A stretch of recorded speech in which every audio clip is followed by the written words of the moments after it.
season long. Visit ParamountPlus.com/NFL to get started today.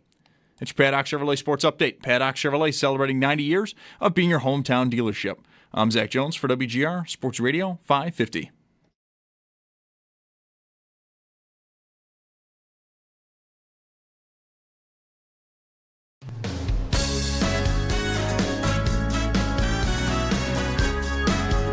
It's Mike Schopp and the Bulldog. Uh-oh, guess what day it is? Guess what day it is? Huh? Anybody?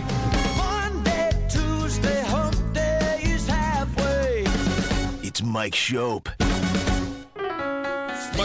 Mike. What day is it, Mike?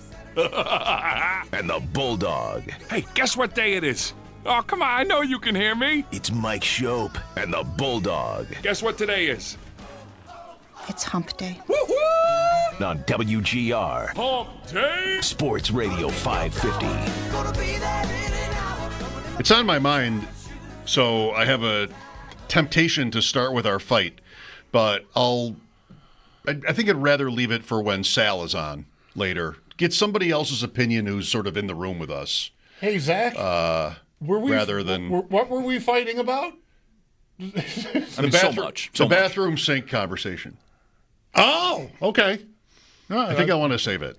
Because, I mean, really, that you and I are hilarious, but it's so unusable for anybody who doesn't work here. Yeah. That, I mean, I'd love to have the thing out in the public, in the space to have the conversation on the air, but it's just a little bit too esoteric. It's a little bit too inside baseball. Can't do it. Maybe with Sal. I thought about texting Joe and Jeremy to get their opinions to see how wrong you are about this. But anyway, we will not do that. How wrong I am about a thing I've never one time thought once about. Well, I mean, you've thought about it before yesterday. You thought about it well enough to have like a knee-jerk answer to it. Like you didn't even have to think about it. Because you asked me a question and I knew the answer immediately because I know what I do every time. But it wasn't like it's not a plan. Like I don't have a good explanation for it other than I know that. Anyway, we'll save it. We're already giving away too much. Right. Well, let's just make the peace. Is there a better way to make the peace than reverse AFC power rankings? Really, is there we can all come together and argue about how to rank NFL teams that play in the AFC. Time now for reverse AFC power rankings powered by Empire Electric. I do have a follow-up involving the NFC when we're done here, if you can help me remember. Right. Your residential neighborhood electrician. Visit EmpireElectricians.com. We should have time. We should have time. Nothing but time. We got all kinds of time. Last go-round for this page today. All right. Here it is. I like how that looks. Pretty good. It's pretty very, clean. it's pretty. It's very. I like the lines across the page are very orderly. If not up and down too, but across looks very nice. 3 words. I haven't gone on vacation recently, so that's. Do you know how hard I work to match your handwriting? You tell me. Yes. I don't know. I think I do pretty well. I do too. Considering it's a totally different hand and person. Yes. Exactly. Yes. All right. Get out your standings. Here we go. Another week down on the NFL calendar. 16. Oh, there's one answer. I hate to be so standings reliant here, but the Jets are nowhere. Are you giving Tennessee a bump down because they fired their coach? Yes. See, I like the Jets at 0-6 because they are going to have a rookie quarterback week 1 next year at the new Highmark Stadium, making his NFL debut. I mean, that's not going to happen if the Bills win the Super Bowl and it's a Thursday night, but it could happen Sunday at 1. That's probably right, yeah. They may get their hands on a really nice young quarterback prospect. Sort of like Tennessee maybe did last April. And if the coaching is incompetent, like it almost always is in New York, that guy won't have a chance. Well, you put it that way. There is a new Mel Kiper Jr. big board if you want it. Oh, it's bye week. It's the bye week. Yeah. We got time, as you said. We got hockey games now, but still. I got to say Tennessee. I think that is completely off the rails. Mike McCoy, did you see, who was it that tweeted yesterday the two names being considered as possible replacements are Arthur Smith and Matt Nagy? Just Tennessee. Yeah. I heard on Establish the Run that, I didn't follow this yesterday or Monday if that's when it happened, but the coach got fired and they had a news conference and the owner didn't show. It just wasn't important enough to her to be accountable for that. Yeah. I got to say Tennessee. All right. I still like the quarterback. I think he's in tough. You're going to die hard but on I think that's an important piece. I think that until the Jets get, they're going to find their way to that. I don't know what, I'm not assuming they'll get the right guy or a guy at all. No, you can't. Zach Wilson happened. Yeah. You can't assume it. They're, to me, spiraling, and it's possible Glenn might not make it out of the season. I agree. I don't know. They get to 0-10. I don't know what the road ahead for them is like, but does it matter? They're the worst. They can't do anything. Let me ask you this. Who are you rooting for Sunday? Carolina at the Jets? Or does it completely not matter? It's not like a Kansas City question, is it? No. It's not the Baltimore-Kansas City game. Who would you rather see win that game? The Bills' next opponent or the winless Jets?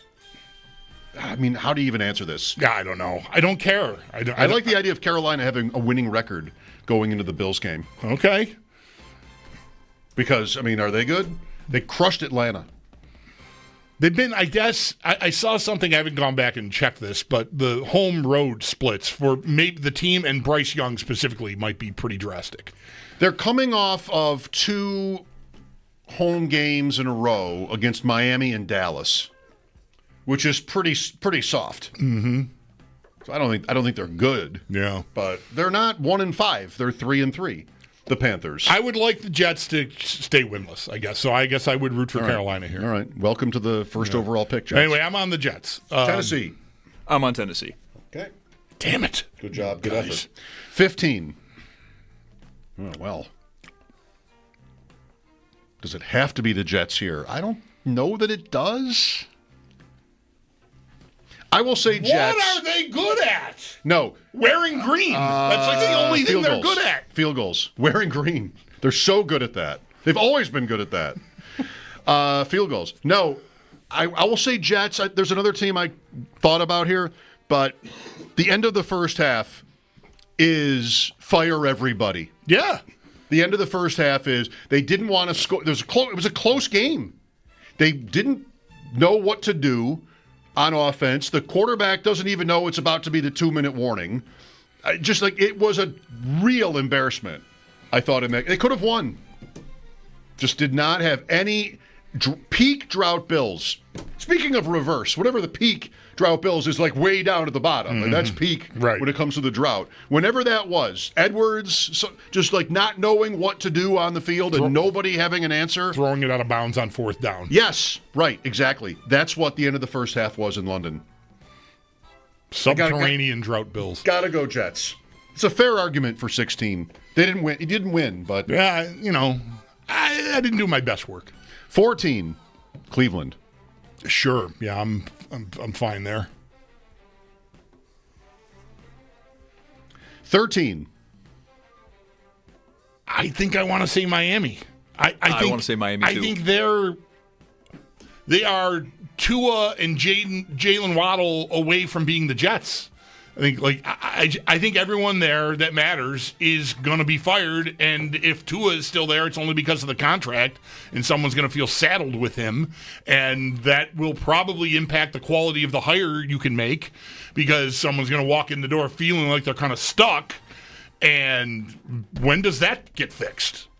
I don't know. I guess they could. I shouldn't say it so definitively. The Broncos walked away from $80 million or something on Russell Wilson. So teams have found the appetite to bite that off if they feel like they need to do it. I think Miami is headed there. Do you remember a conversation or conversations in the offseason about, or pre-draft, about whether it was a good idea for the Dolphins to draft a rookie, like on day 2? I don't remember that. I remember thinking that, but like also dismissing it because they'll never do that, right? They're still close enough. I mean, they did get on a winning streak last year after the season was pretty much over. They're still, I think, committed enough to him that they would not. Who would it have been? Dylan Gabriel? I don't know who it would have been, but like somebody, yeah, right. Somebody where if they were in this exact position, people would be talking about a move. When is he going in? Right. Instead, they'll run Tua all the way to the end and win 6. They'll go 6-11. Book it. 12.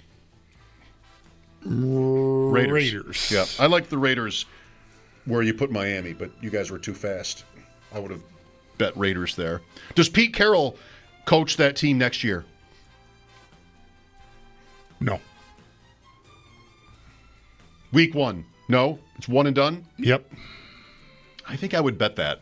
I think I would go against you on that. I could see... Lindy Ruff is back. I could see him... Whatever. They're going to win 4 games, 5 whatever they're going to do, whatever they're going to end up. It's not going to be a good year. And I could see him going, and Geno's going to lead the league in interceptions. Like, that was your idea. So do you have the stomach to start over there, right? Draft someone, go get Kirk Cousins, go get whomever is rolling around. Joe Flacco. I don't know. Oh, my God. When does the Joe Flacco tour get to Vegas? He hasn't been there yet, right? So maybe... like every good rock star when they get old. Right. They all eventually play Vegas. There's a week-long appearance at the Sphere for Joe Flacco. No, the Sphere's too high-end now. It's going to be somewhere more off the strip. Yeah, anyway, I think it's the Barbary Coast. Right. Thank you. Which is long gone. Pete Carroll's going to go to the owner, like, however you want to phrase it. You want to word it like you're big and tough and you took me out back? Fine. I don't really care. I'd like to get some of the money I was due coming to me, but I don't want to do this anymore. I'm sorry. I'm sorry I let you down. This isn't working. Who's the second choice behind Geno Smith to be the Week 1 starting quarterback for the Raiders? The answer is obvious. Tom Brady. Let's go. Let's not go. Isn't that the name of his show? Let's go. Oh, I don't even know. I think it is. And he's got ads where he says that all the time. But that was, accidentally I guess. Terrific. Right. 11. I wanted to put an expletive in the middle there, and I decided not to go with freaking and just let it be let's go. Anyway, all right. 11. 11. Cincinnati? Bengals? Sure. Tier break here? Or the Bengals? I don't think the Bengals belong necessarily a tier above the Raiders. No. You both like Bengals? Yeah. Who else would I pick? I don't know who else I'd pick. Everybody else, to me, is still live to make the playoffs. Yeah. Okay. And I don't really think that they are. Well, they play tomorrow night. I think the most hilarious thing that's happened to them this week is that Mike Tomlin appears to be mad at the Browns for trading them Joe Flacco. I mean... he flat out said it. That's real, right? That wasn't a fake thing? No, that was real. All right, good. I would love to see the Bengals win tomorrow night. Oh, me too. Game and a half back with a win in the head-to-head, if they do. I just want to get the Steelers dinged is all I'm looking for. Oh, well, come on. Okay, well, that's right. I think a Bengals win would be fun and funny tomorrow. I agree. 10. Jacksonville. Yes, totally. 9. Pittsburgh. Stinks.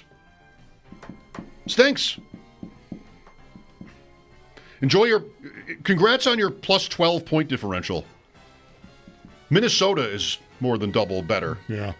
I'm all right with Pittsburgh here. I've often defended them, but they have to be ready to turn into a pumpkin at some point here. We've been saying it for years. They do this every few years, though, where they're going to go on an extended win streak. The record will look nice. but every underlying number is like they're terrible. They were 11-0 in like 21. And One of those last Roethlisberger years, they were. We talked about it yesterday, 2020, and they lost to Cleveland in the playoffs at home when Cleveland didn't have its coach.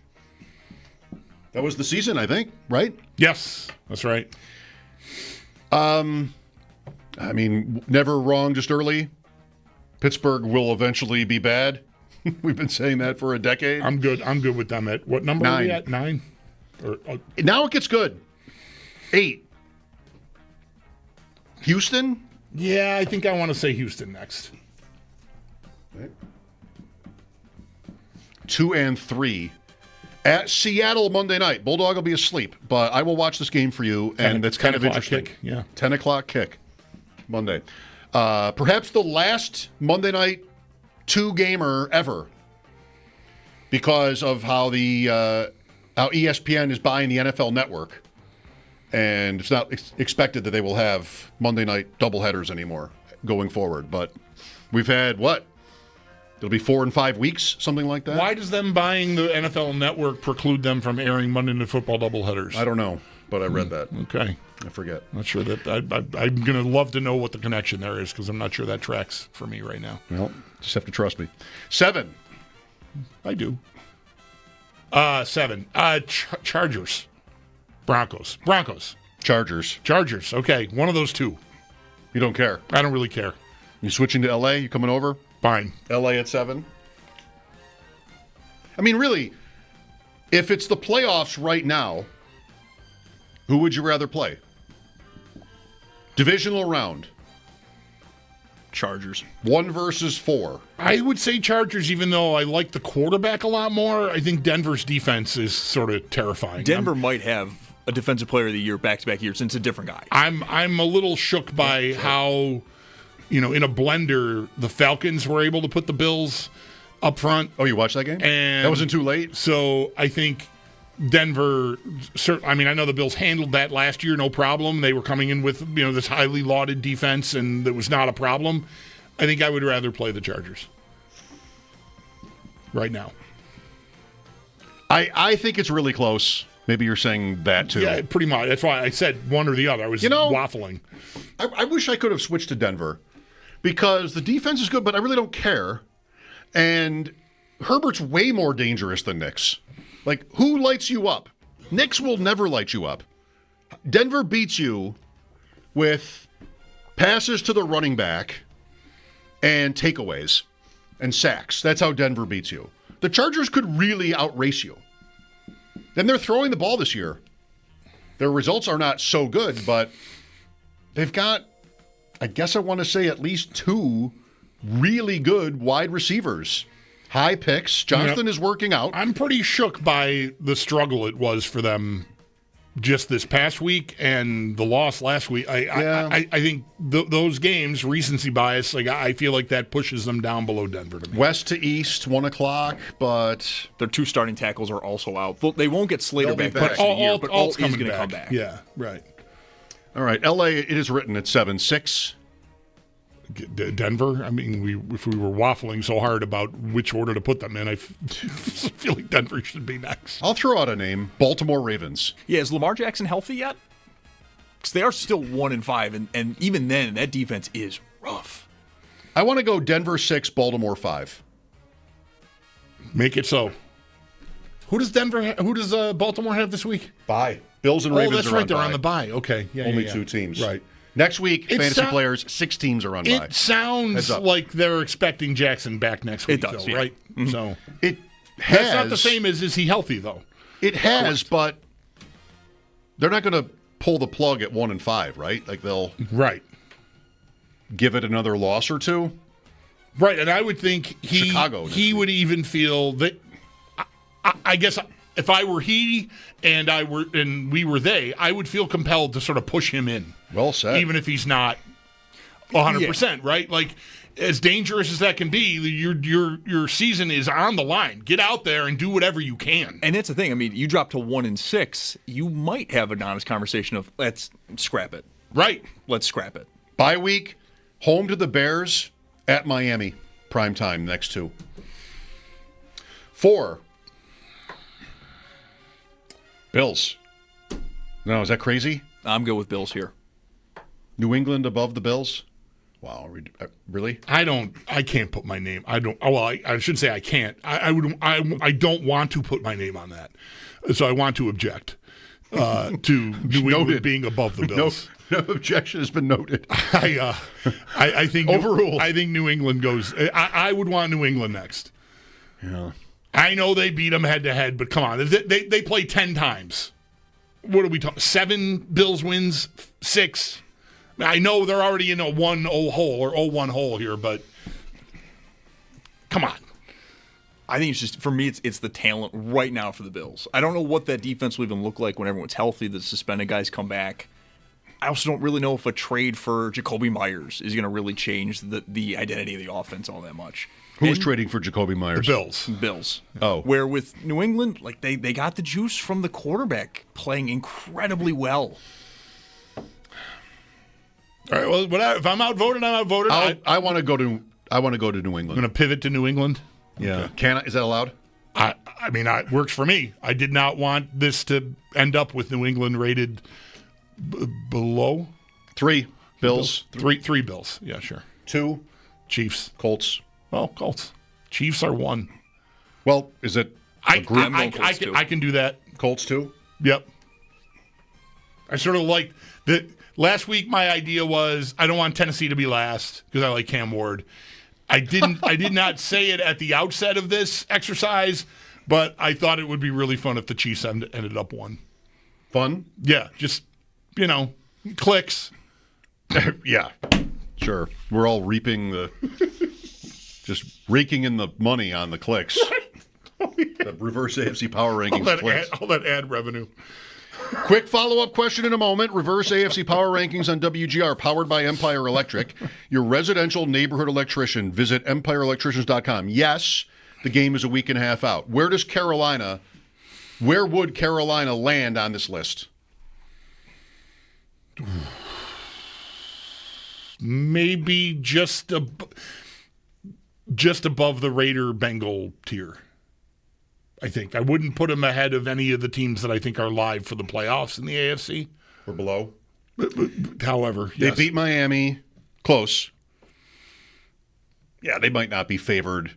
Neutral site against like the Raiders, right? Somewhere in there, 12. So I think in that range. Okay. Like you said tier break at one point after the Raiders before the Bengals. Like I don't think I need a tier break between the Bengals and the Raiders. I think the Panthers would be right in there. Okay. And I think that's right. I think that's probably right. Today, Eric Wood joins us at 4. Hopefully he got out of Atlanta.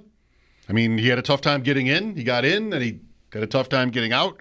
We'll talk to Eric about things as the Bills enter the bye week and a break. Sal Capacio, much the same. That'll be at 5. The Sabres are home to the Senators. Game at 7, pregame at 6. Paul Hamilton will join us then. I mean, the Bills have lost 2 in a row.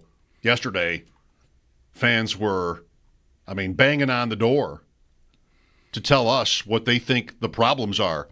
Go for it. 803-0550. We're here to tell you what we think about your take. And we'll see what comes after the break. Mike Schopp and the Bulldog, WGR.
living in sin so long, all the feels are gone.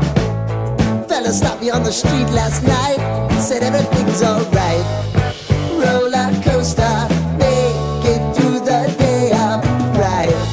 It seems your meal ticket is gone, but life goes on. I could never imagine something better. Yeah, right.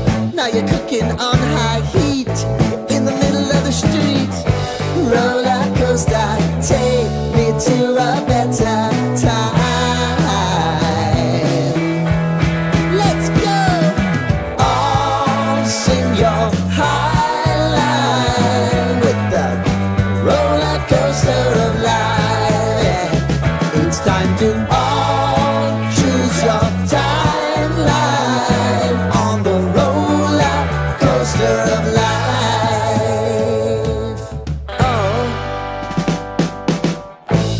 You seem to easily forget how to place your bet. When everyday life gets you down, you gotta steal the crown. Got to own it. Don't bitch and moan about it, please. God forbid you scrape your knees, and it's nothing to sneeze at. Oh, I've told you over and over again. You gotta get both hands around it and make your own plans. Roller coaster, it's taking over, it's about time. Oh, all sing your high line on the roller coaster of life. You've got to all choose your timeline with the roller coaster of life. Roller coaster.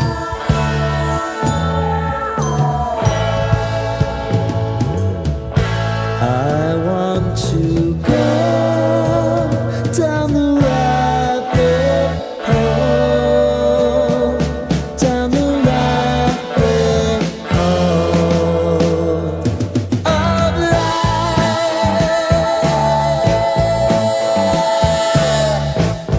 And now it's about to leave. Oh, roller coaster. Oh, roller coaster.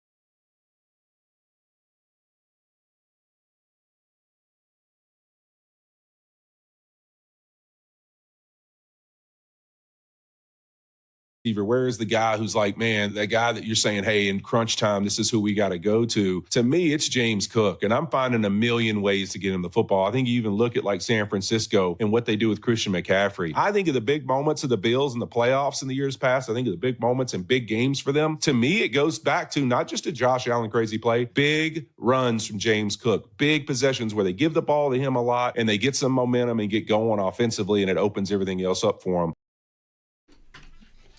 Two questions. Andrew Whitworth there. One, is he right? Is James Cook the key to all this? Because if he is, I'm just so not, I shouldn't even be here anymore. He's really the key to all this? Just to maybe, if it's not unfair, summarize what I just heard? I do think it's, I mean, this came up a lot when the contract was being debated. The merits of giving out the contract extension were being debated. Who's the next most explosive / important / dangerous, whatever word you want to put on it, player on that offense? I think it is Cook. It does shine a light on the failure to arm yourself with, dangerous pass catchers, but I think he is the most explosive guy on that offense outside of Allen. But to hear him, like Whitworth, talk about, like San Francisco uses McCaffrey. I don't know. I know. Right.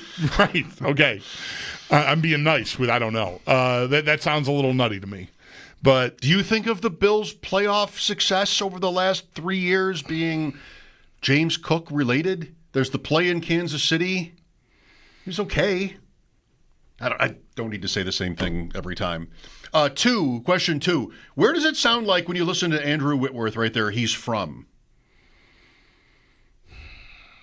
Maybe I should have asked that first when it's fresher in your mind. Yeah, I don't. Do you know where he's from? I don't. We like Andrew Whitworth. Yeah, I do. I like him on the Prime Show. He's from Monroe, Louisiana.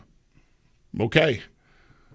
Monroe. That doesn't sound. It doesn't sound that Louisiana-y. No, it's sort of like a. Yeah. Maybe he's worked at that because he wants to be a broadcaster. Maybe. Or wants to be. He is a broadcaster. He is a broadcaster. I wonder how much he worked at that. Said a broadcaster. And when he started. If it took work at all. I don't know. Maybe he just never had the heavy accent. Yeah, I don't know his history, except for the fact that at Pro Football Reference it says he was born in Monroe, Louisiana. I took the opportunity there to say it a second time. Thank you. Let's go to Rick here. Hi, Rick. Rick, you ready? Yeah. Yeah, you're on the radio. I can hear your turn signal.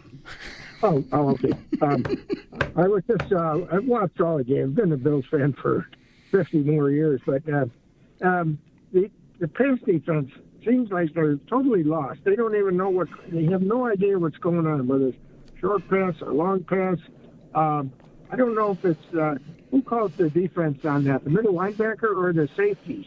I mean, it's really confusing because it seems like other teams can just run whatever they want, and it's confusing. And we got to do better. I don't know if it's the personnel or the coaching. Honestly, it seems like maybe we ought to go to something like a free safety with two safeties, and do something like that because something's got to change. Yeah. Well, I mean, run all over us. Not unlike the offense, the defense is called by the coordinator up above Bobby Babich, but the middle linebacker Bernard usually is the guy with the green dot on the helmet. Now, when he goes out, I'm not sure who takes over. They're like, who's next in line there? Because Shaq Thompson hasn't been here that long, although he knows the scheme from Carolina.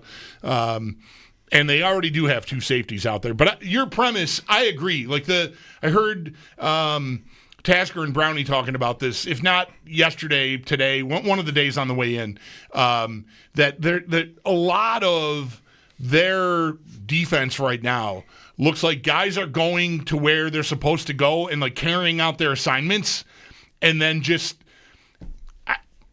sort of they're stopped, like the controller breaks. Like I'm responsible for this area. I'm here, and then like. You're not reacting to Rapp, I think, is especially guilty of this. Rapp is the deep safety a lot. And if there's nothing coming his way, he has to get somewhere else. And he seems extremely slow to me to react to that. He's just watching it all, and no one is angling his way, and he still is just sort of, where he's on the balls of his, he's active. He's like an infielder waiting for the pitch to go, but he's not going anywhere. And then he reacts, and it's too late. And like, I think that's happening a lot on the defense. I'm singling him out because he's easy to see doing it on certain cut-ups that you see on social media, where like he's deep, Bishop might be up more near the line of scrimmage or something, and Rapp just does not react. Now, he's the last guy back. He wants to be, I think, super careful about that, but still, there has to be, you're eliminating a man from the defense if that's how he's playing. And that, to me, has to change. But I think that's happening frequently all around the field, where guys just aren't ready for, nobody's jumping anything. They're just being extremely careful about their assignments. And I don't know if that's because there's new moving pieces in too many places, or athletically they just don't have it, or what. But there's a lot, to me, of non-reaction once the ball is about to be delivered. Yeah, you said it all. Thanks, Rick. Let's go to Louie next. Hi, Louie.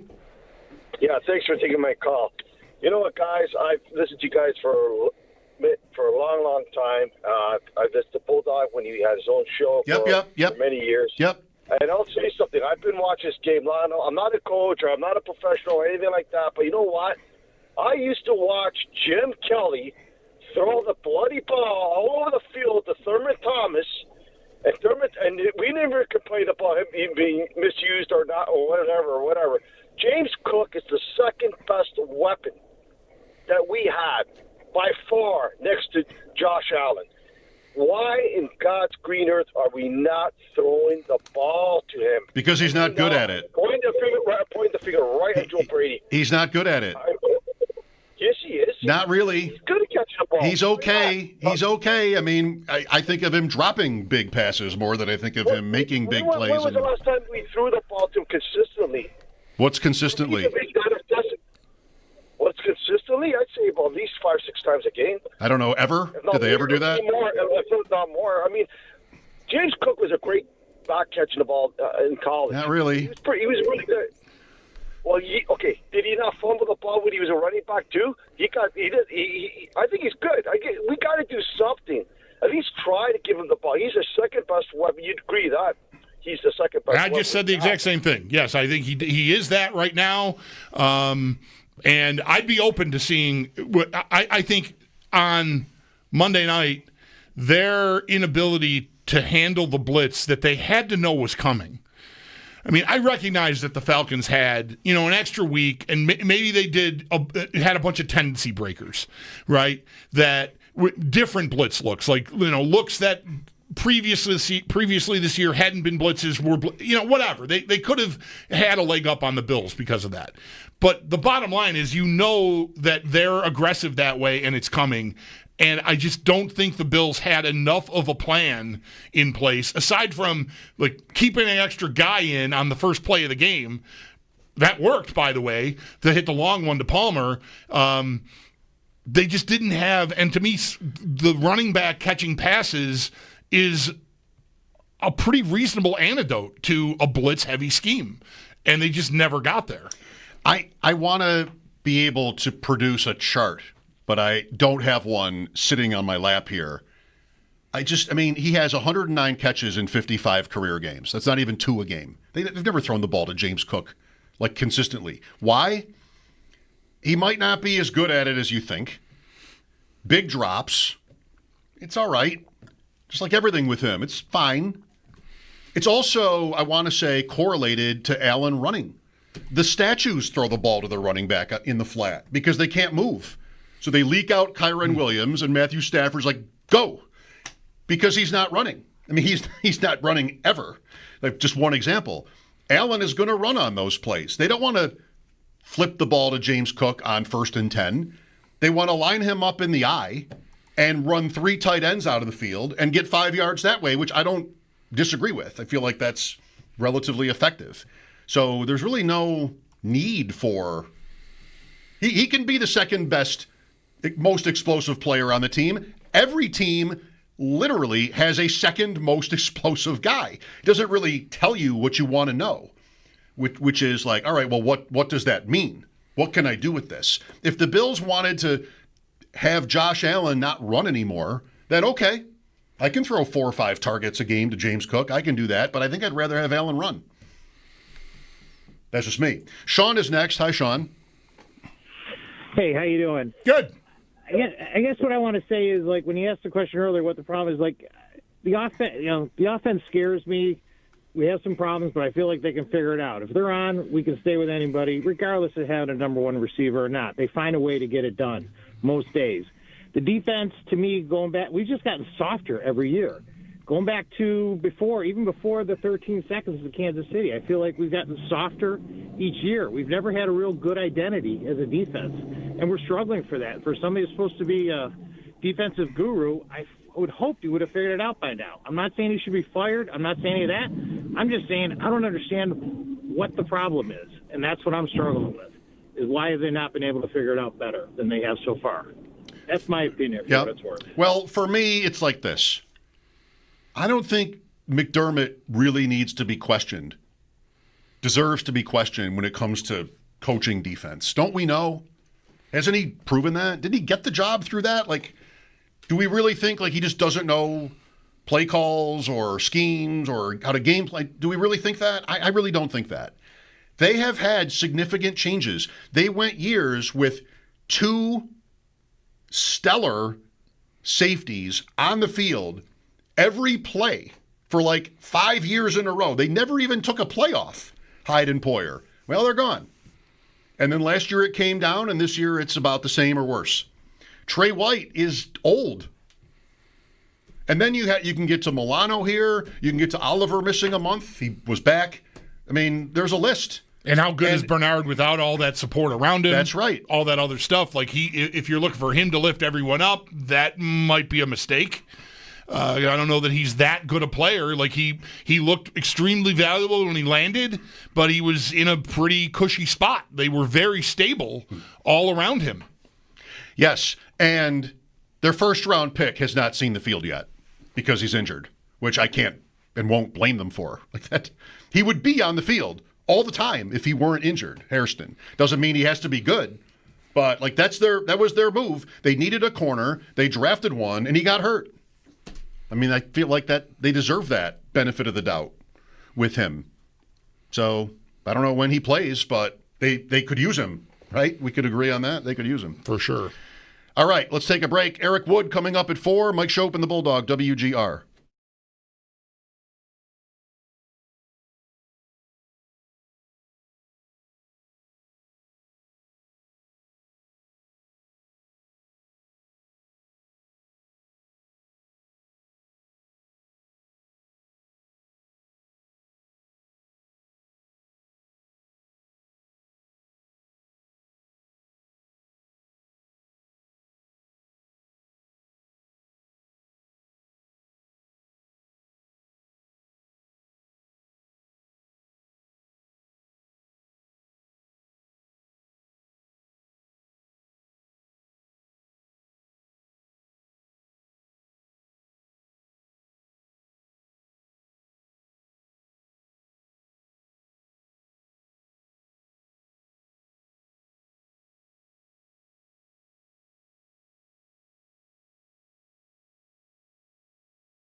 We're all still kind of on fire here with the annual 2-game losing streak coming before it gets cold. Let's go to Ray next. Hi, Ray. Hey, how you doing, guys? Good, Thanks Ray. for having me on. Sure, thanks for calling. Hello. Yep, you're on. Go ahead, bud. Okay. We got you. I'm sorry that I've tuned in a little late because all I heard was discussion about how poorly the defense is doing, and I'm remembering that we haven't always had a great defense no matter what, but we always had an offense that could score some points. I'm sure that that the receiving core, whoever the heck our coach is, if there's somebody that needs to be fired, it should be whomever a wide receiver coach is. Why aren't these guys getting open? They aren't running routes that are clearly designed to work around either man-to-man or the zone coverages. What is the issue there with the wide receivers? I think it's too easy to generally stay with them. Now, that's only in man coverage, and they're not seeing exclusively man coverage. Somehow Atlanta managed to not play a ton of man, even though they blitzed like crazy, which is kind of a weird thing to happen. I mean, I don't know, maybe that was some of the confusion, but when you're playing against zone, you're neither seeing what I just described, 20 minutes ago, when you often see, certainly was the case Monday night, when the Bills are in their zone defense, guys just find the little spots and settle down, and it looks like an easy pitch and catch. I don't think you're seeing that, at least not downfield very much from the Bills so far. So I don't know if there's a route concept problem, but I think generally the Bills just don't have guys that are great at getting open. Did you happen to watch or listen to Bet Sweats today? I did not. Do you know who the betting favorite is to be the next head coach at Penn State? Joe Brady. Correct. I saw that somewhere else, I think. Correct. We were just talking about Cook and how often they should throw him the ball. I mean, even if you look up college, it wasn't like it happened more than 1.3 times a game or something like that. It's not even usable because it's Georgia, right? Like, just how many times did they need? They were great. They won almost every. How many times did they need to throw the ball to running? It's what bad teams do. Like they just sort of feed the running back, hoping. I wonder if the Bills might move to that though now because of all this. They'll see that that's not happening. They just played a team with an actual great running back who caught a bunch of passes for huge yards, and he did that the game before also. Like, that's a weapon for Atlanta. You have to contend with that playing Atlanta. You play the Bills, you don't have to think about it. It's Ty Johnson in that role, and that hasn't been anything this year. So I wonder, it's the bye week. And they'll come out in Carolina with something different. I mean, they just probably will. They've had 2 losses. It's time to do that. It's the time to do that. And then you'll have Kansas City the next game, and all right, here we go. So I'm not sure they won't try that next week. They don't want Allen to run 10 times a game or anything like that either. Right. So I think they might do that, recognizing their limitations at receiver. But, if you're saying like earlier caller did, they should have been doing that already. I guess in my mind, that's inflating what he's really right. I don't disagree with that. I mostly wanted a pivot to it on Monday night because nothing else was working. And did you not have that as a page? Like, this is something we might need to do to offset. If downfield isn't working, if we're having trouble protecting, whatever it is, it just didn't seem like there was a lot of quick unloads. And the running back can absolutely be that.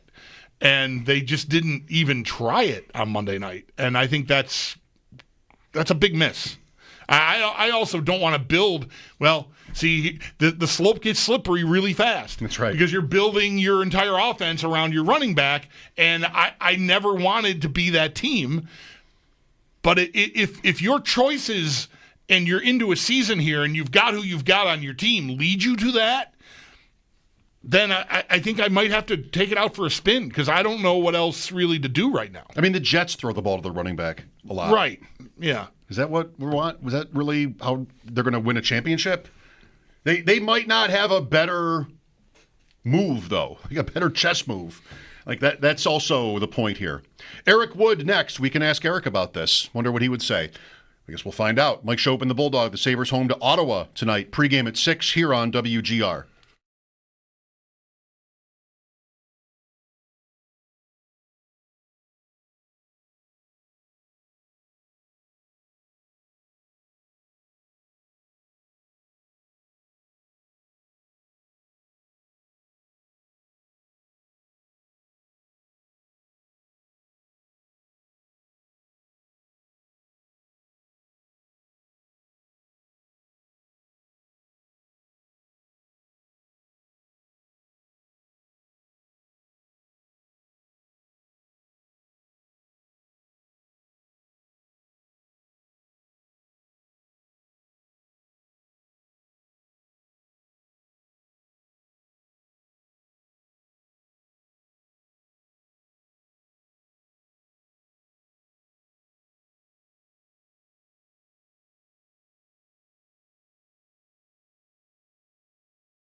as Buffalo will host the Ottawa Senators.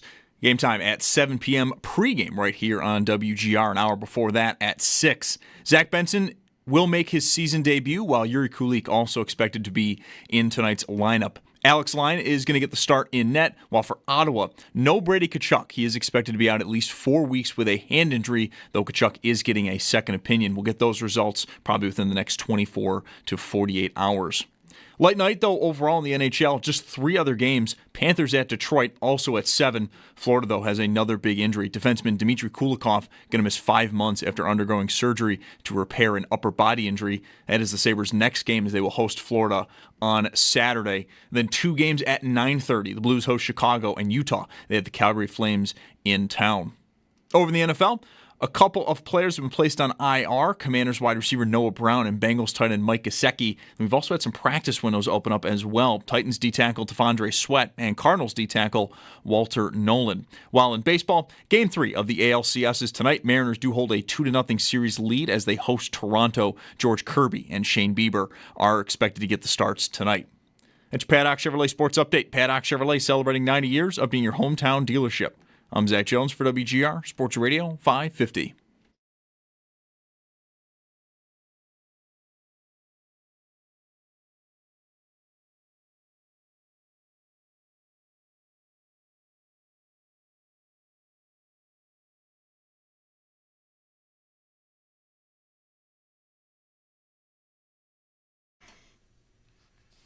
Do you think if you played in the NFL,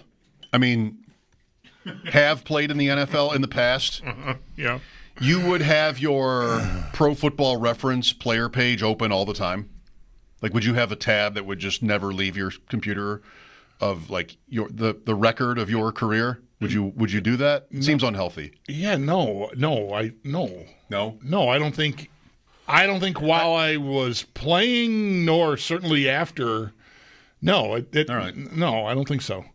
Like, you know the site well enough to know, like, when you open Pro Football Reference, they've got those 12 headshots, any reference site. Yeah. And, you can sort of, they seem like they're just there at random. And Walter Nolan. Can sort of try to guess who they are. Mm-hmm. And there was a guy in a Bills jersey today that I didn't recognize, and his name is Leonard Hankerson. So I clicked on Leonard Hankerson, who played 1 game for the Bills in 2015. Maybe Eric knows him. I'll bet he did. He would have been on that team. I thought if I was this guy, I might just have my page open all the time.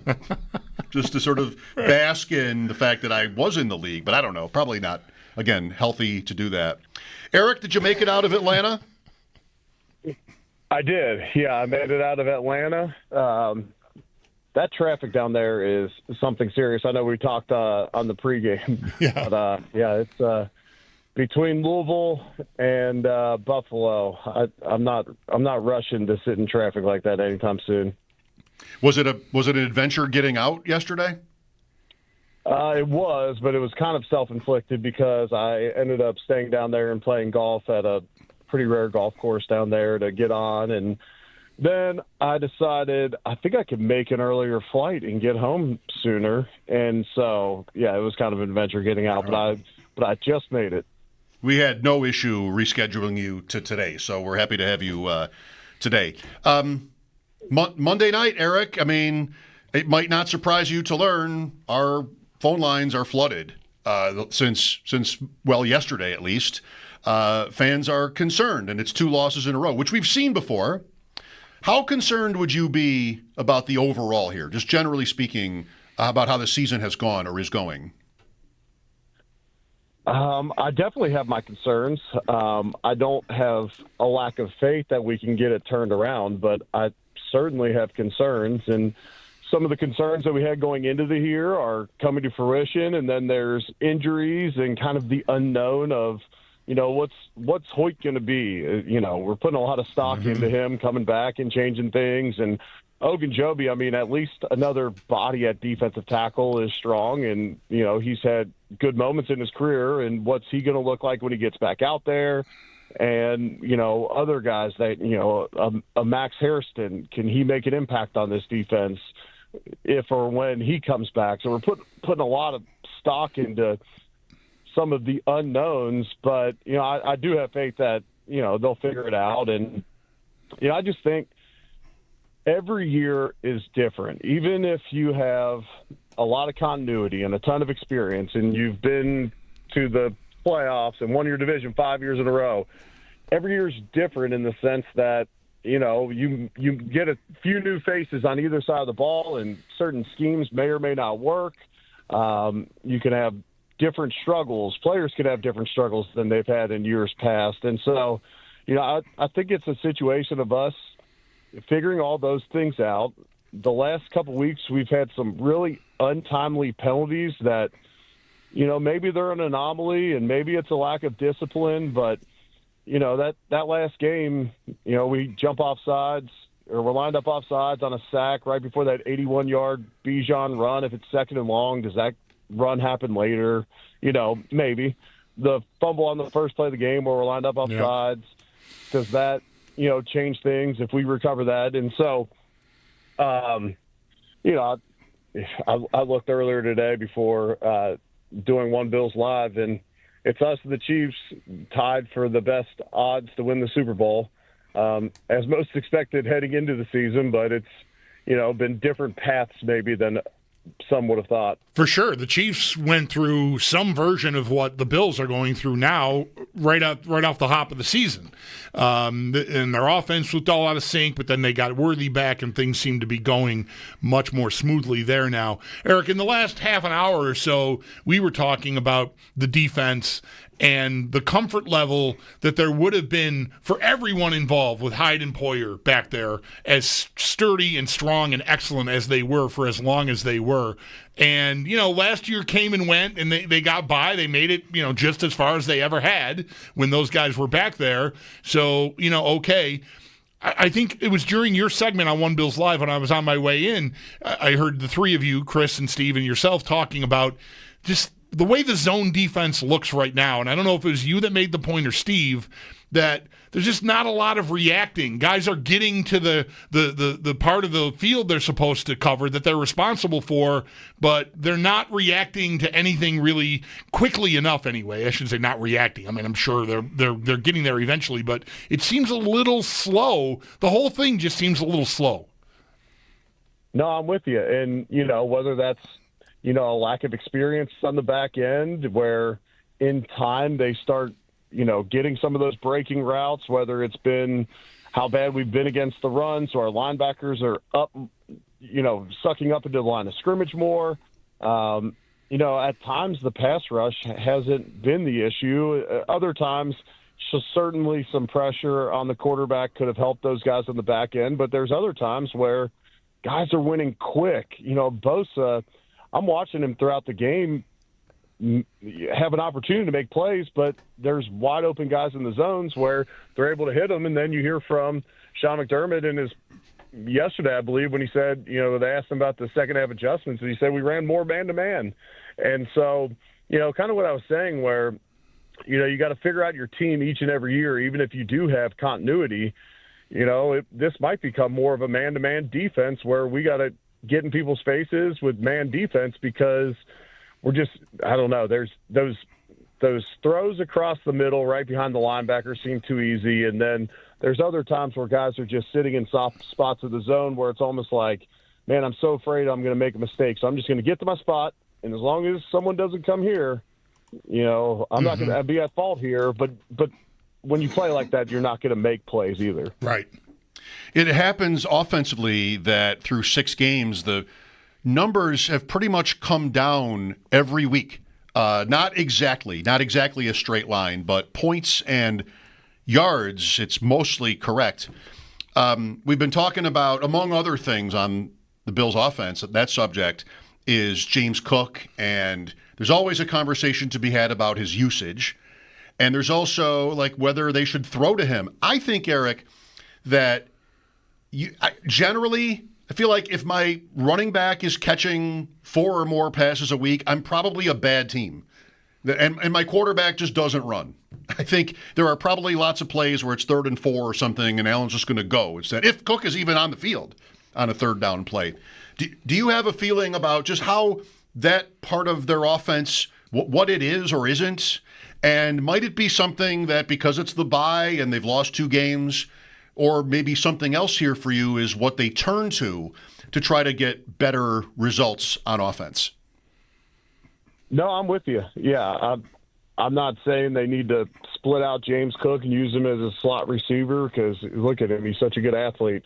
Maybe he could play slot or, be another weapon on the outside. But, they're looking at everything right now. And, I think offensively, depending on who's back in these coming weeks, you likely have to lean into that run game and that power run game, especially to then open up play action. And that kind of might be your MO until you can get some of these guys going in the pass game. Because right now, whether it's, Josh, them not separating or Josh not being on the same page at times when someone sits and he leads them or, the pass rush gets to him and, in that time someone was open, not having a go-to guy, not having, maybe ultimate trust in those guys has led to just a pretty mediocre pass game so far this season. And, has Josh been perfect? No, but we all know who he is as a player at this point of his career. And so,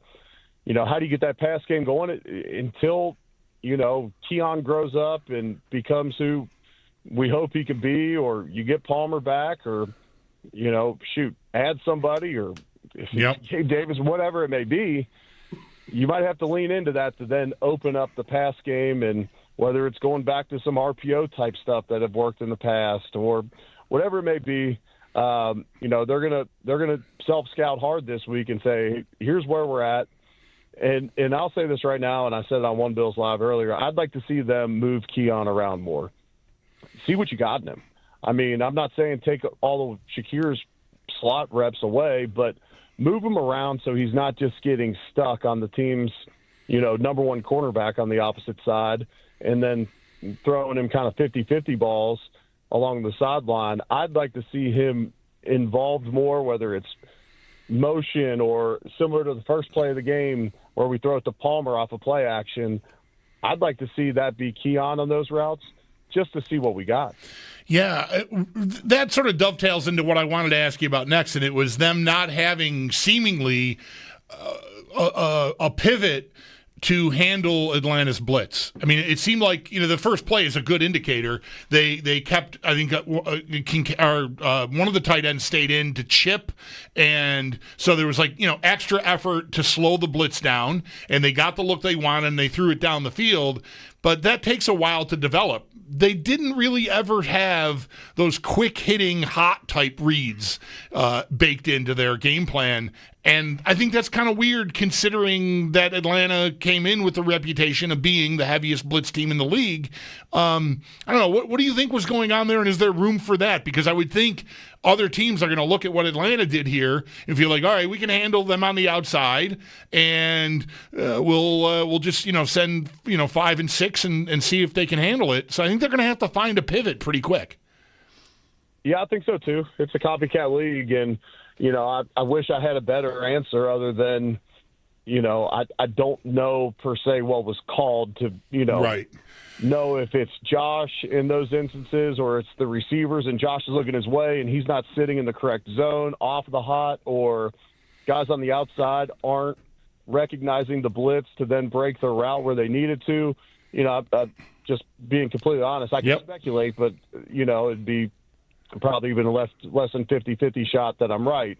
I will say there were times where, guys would get beat up front, where guys are moving around. They have some talented pass rushers. You don't know exactly where they're going to be, and that happens. There was times where I felt like Josh could have made a play, and he either didn't pull the trigger quick enough. I think when they looked at it, there was 4 sacks, and whoever credits these things credited Josh with 2 of the 4 sacks. But no, you got to have answers. And late in the game, they kept 2 extra blockers in because it seemed like we didn't know which way they were coming from. Okay, well, then we'll just keep in 7 blockers. But when you only have 3 guys out on a route and you don't have a ton of confidence that those guys can go out and make a play for you, I think it was Elijah Moore, Shakir, and Coleman, no one was open. And so, yeah, you got to find those answers. And a lot of times, the way we've done it in the past is to beat those guys with the throw. keep 5 guys out there. And I think we talked about this on pregame, just knowing that they're the heaviest blitz team in the league, that a lot of times Josh beats those guys with a throw, or, okay, there's one guy coming to my right, I'll handle him and I'll get around him. And they didn't have those answers Monday. With Eric Wood on the Wester Hotline, Mike Schopp and the Bulldog here. Eric normally with us on Mondays, but Monday night game and then yesterday got busy, so we're happy to have him today. Just trying to maybe ask you to sum it all up here. Earlier, I used the word concerned, right? And you said, well, I think there are concerns, but I have faith that they'll get it right. Mostly, I mean, to paraphrase.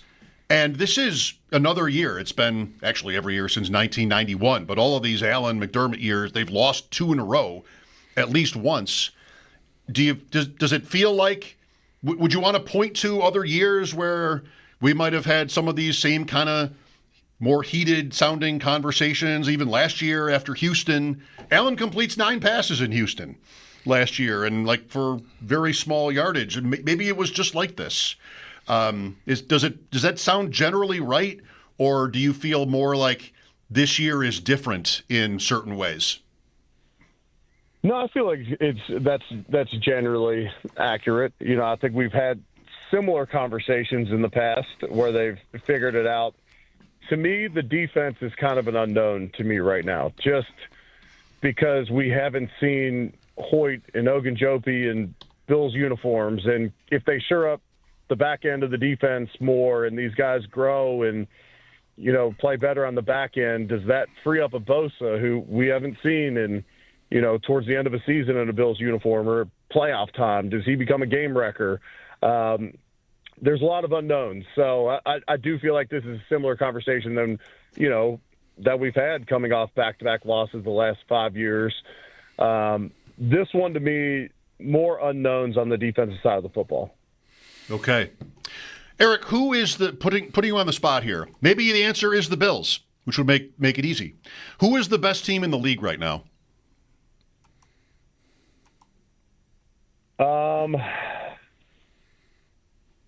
To me, I'm probably giving that to Kansas City, with them getting Rashee Rice back and just understanding, you know, who they have on that roster still.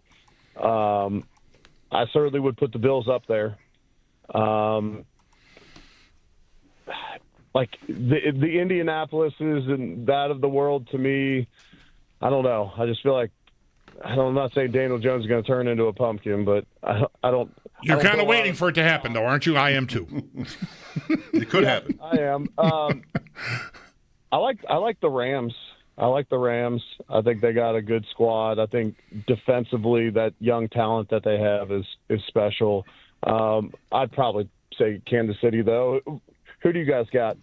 It's tough. I mean, that's why I wanted to ask you. I watched Bet Sweats this morning. Sam Panayotovich, who was on with us every Friday, his answer was Tampa. I think he likes a hot take, but how many teams could you say reasonably are fair answers? Colts would have to be considered. Yeah. Detroit, I think, would have to be considered. Green Bay, even. I mean, it doesn't matter at this point, but I like the Rams, too. I have always had a crush on Matthew Stafford going back to Georgia, and I also like some of the young guys. Verse, to me, is one of my favorite defensive players in the league to watch. Yeah. So he's a stud. I'm high on them. To give you an answer, I might go Green Bay. But, I mean, that division is so tough. Everybody's got a winning record. Right. I don't know. Really tough. So what does this week end up being like, Eric? I mean, are the coaches in the bunker here? I mean, you know, obviously you're always going to work on yourself, but that comes at maybe an opportune time here with them losing these 2 games going into the break. And I don't know, like, how much different could things look when they get back on the field a week from Sunday? I think it could look different, whether that's personnel changes or some schematic changes. You know, ultimately it'll look fairly similar, but you know, whether Bills are on a 2-game losing streak or not, they were going to self-scout, look at tendencies, look at formational tendencies, whatever it may be on the bye week, and they have staff members looking at that each and every week. But you know, the coaching staff's going to be heavily involved in all of that, and Players get a chance to get away. Now, the NFLPA and the new CBA lets them get away longer than we used to get away. I think we used to get a weekend off or whatever, and I think it's a minimum of 5 days now. But regardless, they'll get recharged. I'm sure there's conversations being had back and forth just because the players have a day off or have a chance to, do whatever they want.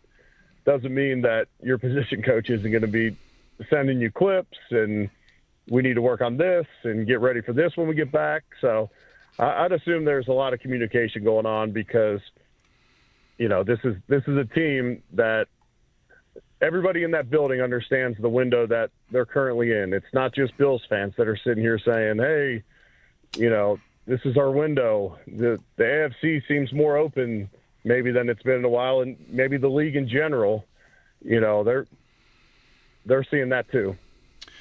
And you get a break, I imagine. I mean, is this going to be more golf, Disney? What's, if you don't mind telling us?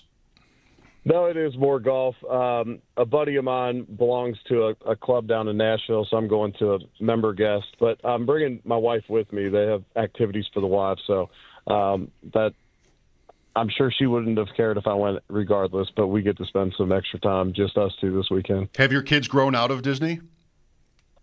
No, they went this summer, and I'm sure at some point we'll be back. I have to ask you every time. I don't know why I have to ask you every time. We shared it was a mutual interest there I haven't been in a few years. No doubt. There it is. Hopefully you don't have a fantasy team like mine that lost Ibuka, Puka Nacua, and Garrett Wilson on the same day. That was going really well. Yeah, that's tough. I'm getting back Rashee Rice and George Kittle, which should help.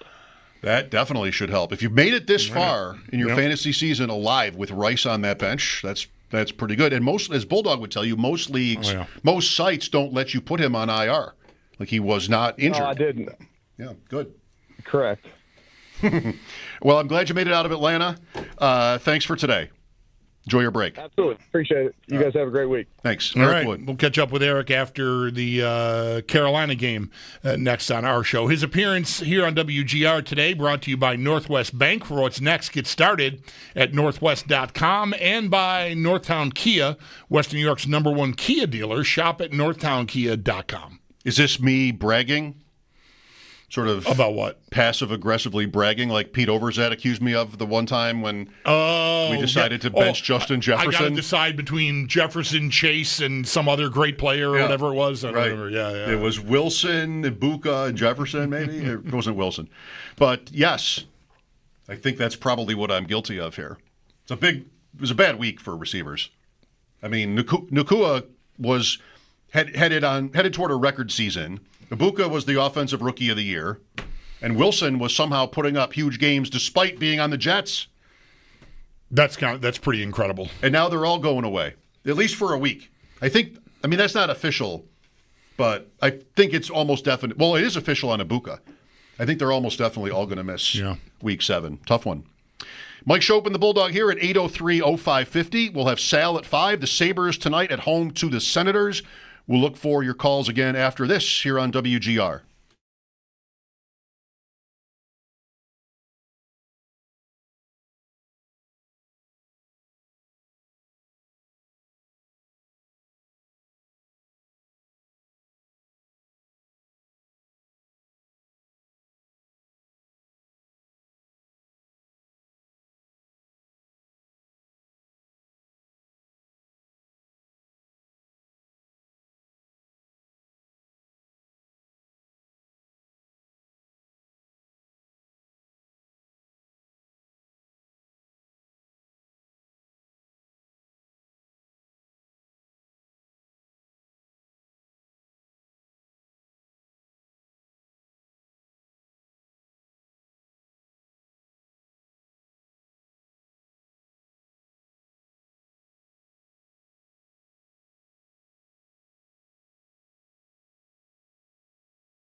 We've been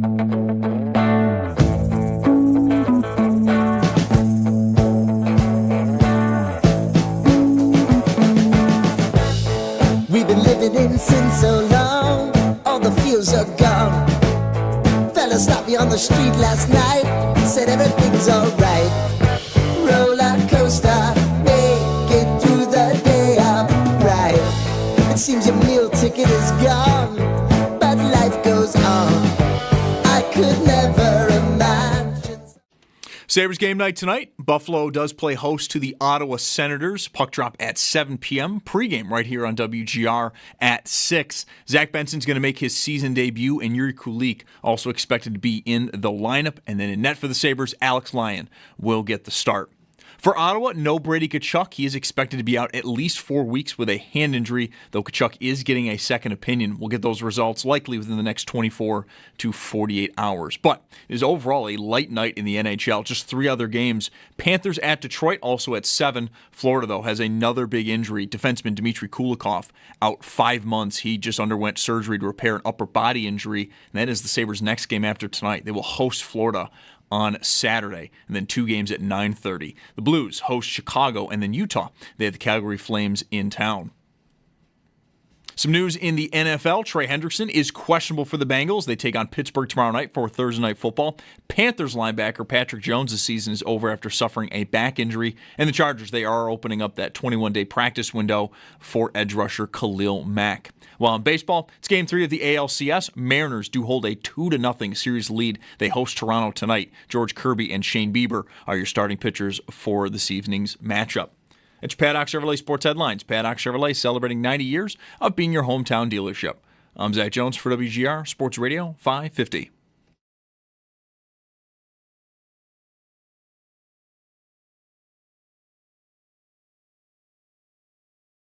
I'd like to see them move Keon around more. See what you got in him.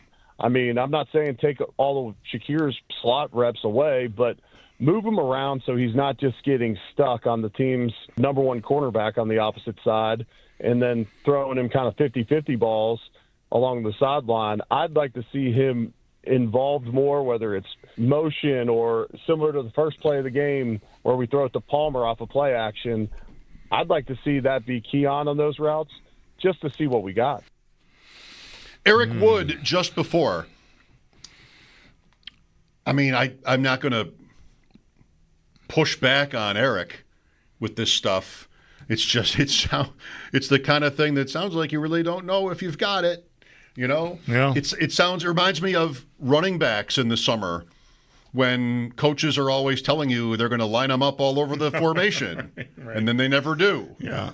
I felt like a part of my anticipating Coleman having a breakthrough this year, other than just, being a fanboy, was predicated on them moving guys around more. I fell for the okie doke. I fell for some Joe Brady appearance with the media during mandatory minicamp or OTAs or whatever.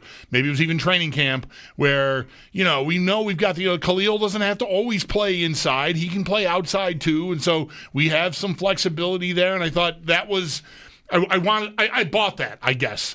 I wanted to because, I like the Bills and I want their draft picks to work out and they really need a receiver to emerge here. So, all right, they're going to use Coleman some different ways. All right, let's go.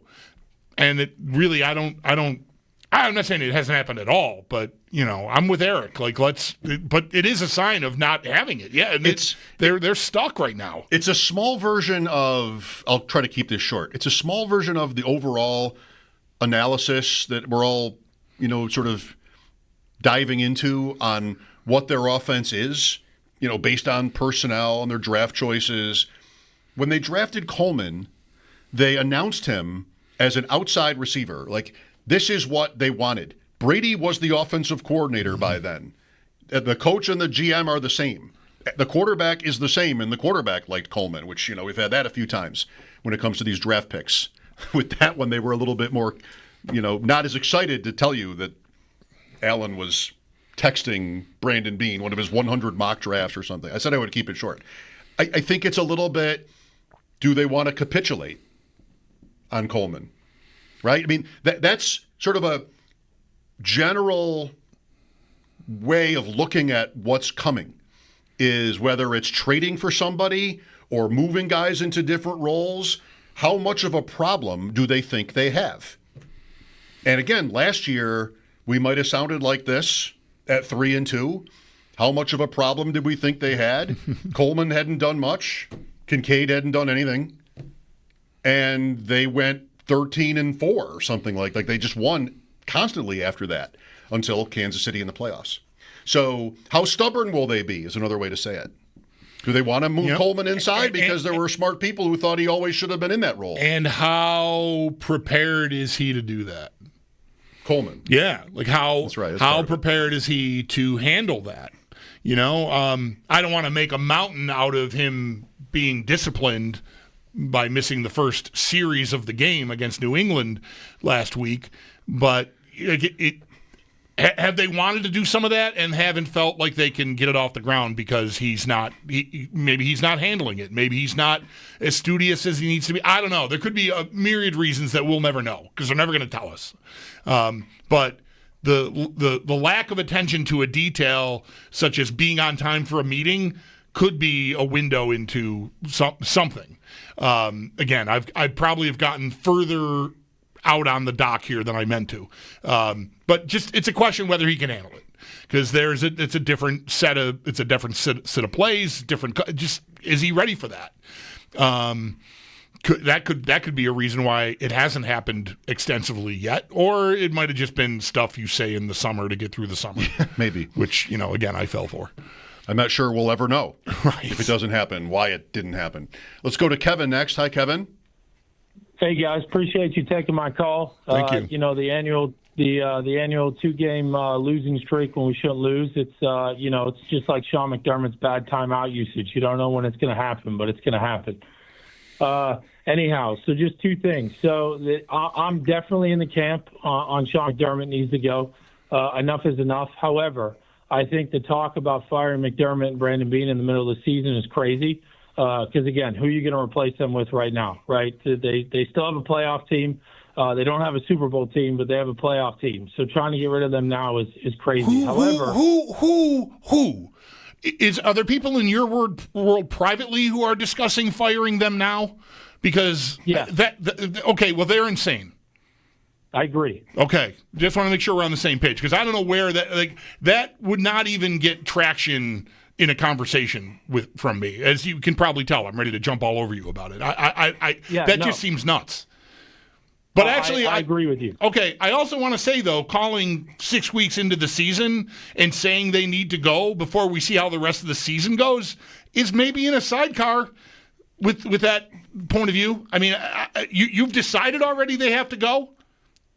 I've been decided that Sean McDermott should have been gone for a long time. I've already been in that camp. I haven't been in the Brandon Beane camp until now. But, yes, I've decided for probably 3.5 years now that Sean McDermott should go. Then why wouldn't you do it now? I don't think he's the guy. Then why wouldn't you do it now? Who are you going to replace him with? Because who are you going to replace him with? I don't know. Nobody if you have why not? What's the difference? If you've decided for years that he should be fired, I mean, he doesn't call plays. Because there's nobody on the staff that's competent enough either to be a head coach. So let him go through the season. He's got the team. And then at the end of the season, you can go get your guy that you want and go outside of the building. Go get a guy to replace Brandon Beane like Mike Greenberg in Tampa Bay, right? Go get a guy like Cliff Kingsbury to be your head coach. I thoroughly believe we need an offensive coordinator as a head coach. We're wasting Josh Allen's prime years. And until you get an OC, you're going to have an issue. McDermott's got too much of a stranglehold on this offense to do things. Obviously, he's the head coach, so he gets to decide how they run things.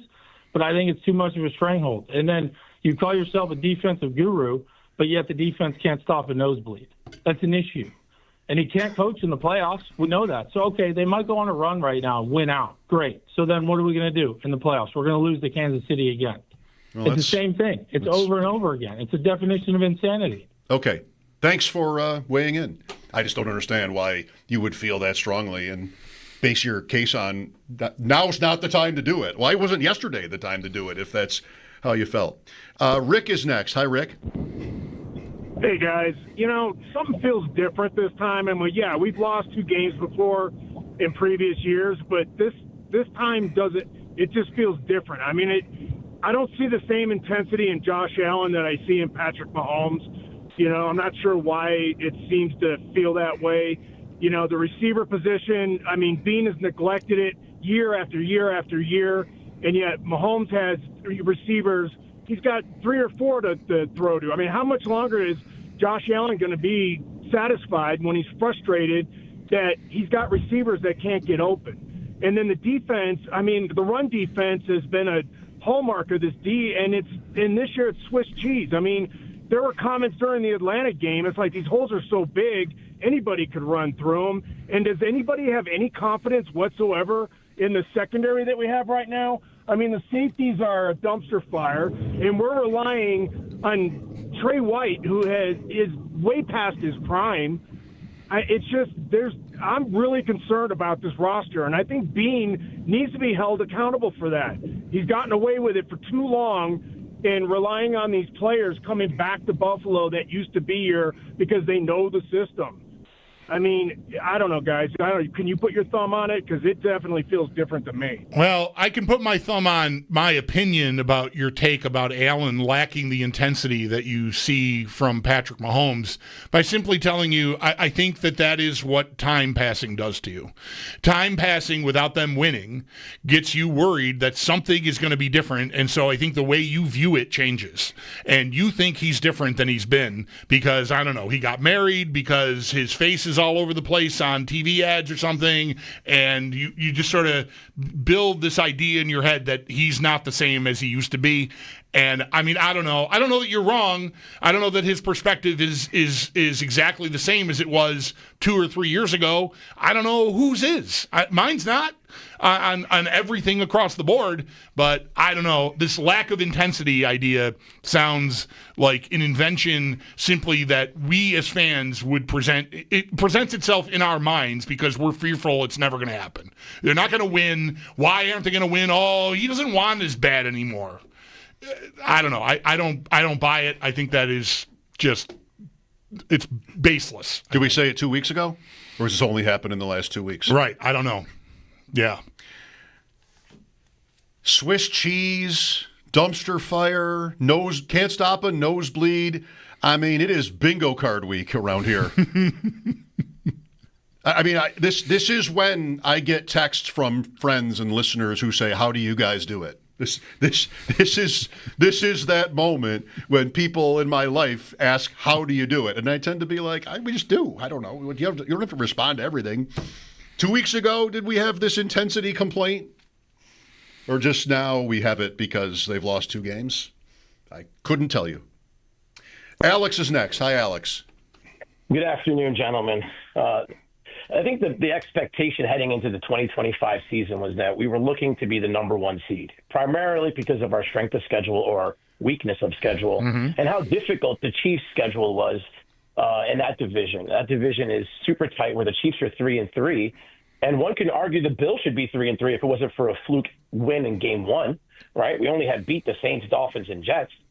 But I looked at the Vegas odds, and we are tied number 1 in the whole NFL still with the Chiefs.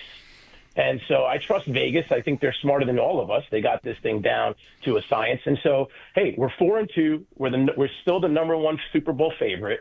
But now how do we improve this team? I really want to have a conversation here about solutions. Firing the coach and the GM is not going to help us win the Super Bowl this year. All right? The playoff drought is over, but now we entered into a new drought. It's the same drought, getting back to the Super Bowl. But it was, first let's get to the playoffs.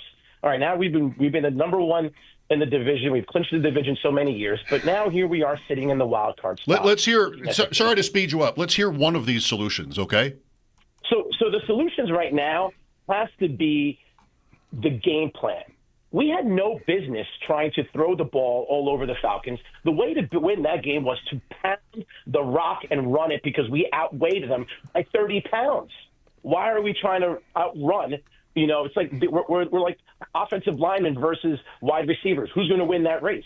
Of course the wide receiver. But if we're going to go ahead and have sumo wrestling, we're going to destroy them. And we needed to outrun that team. We're one of the top teams in rushing, number 2 behind the Falcons offensively. We're the second best rushing team, and our game plan was, and we ran away from it. And James Cook is staring, watching how many touches did he get in the fourth quarter. That is asinine. Joe Brady, and then it also falls on McDermott. We must change. Oh, got it. All right. Thanks, Alex. Here is what I would say to the betting point. And I often, almost every day, will look at the odds too. But some of that is because of how much betting has been done already on the Bills. Just like how Baltimore was favored in the AFC North until last week. They're not going to just take teams that look like now they won't win it and give you 5-1. So you have to remember that too when analyzing the odds. But, there's some merit to it. Sal coming up at 5, Mike Schopp and the Bulldog, WGR.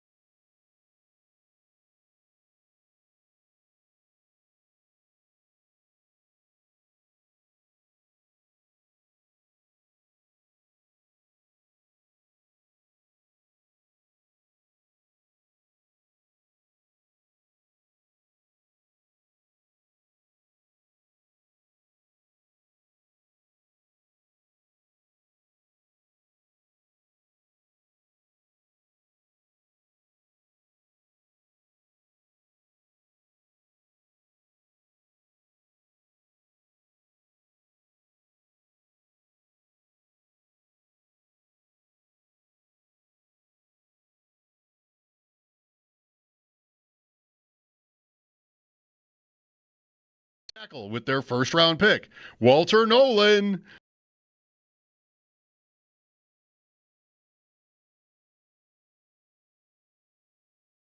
Uh, 803-0550 is the number. Let's squeeze Luke in here in this first segment. Hi, Luke. Thanks for calling. You're on WGR. Hey, thanks for taking my call. Just wanted to kind of get your opinion on Ryan Reeves. He's on waivers. Maybe we bring him in. He's 2 hours away. Sell some tickets, elevate the team a little bit. What do you think?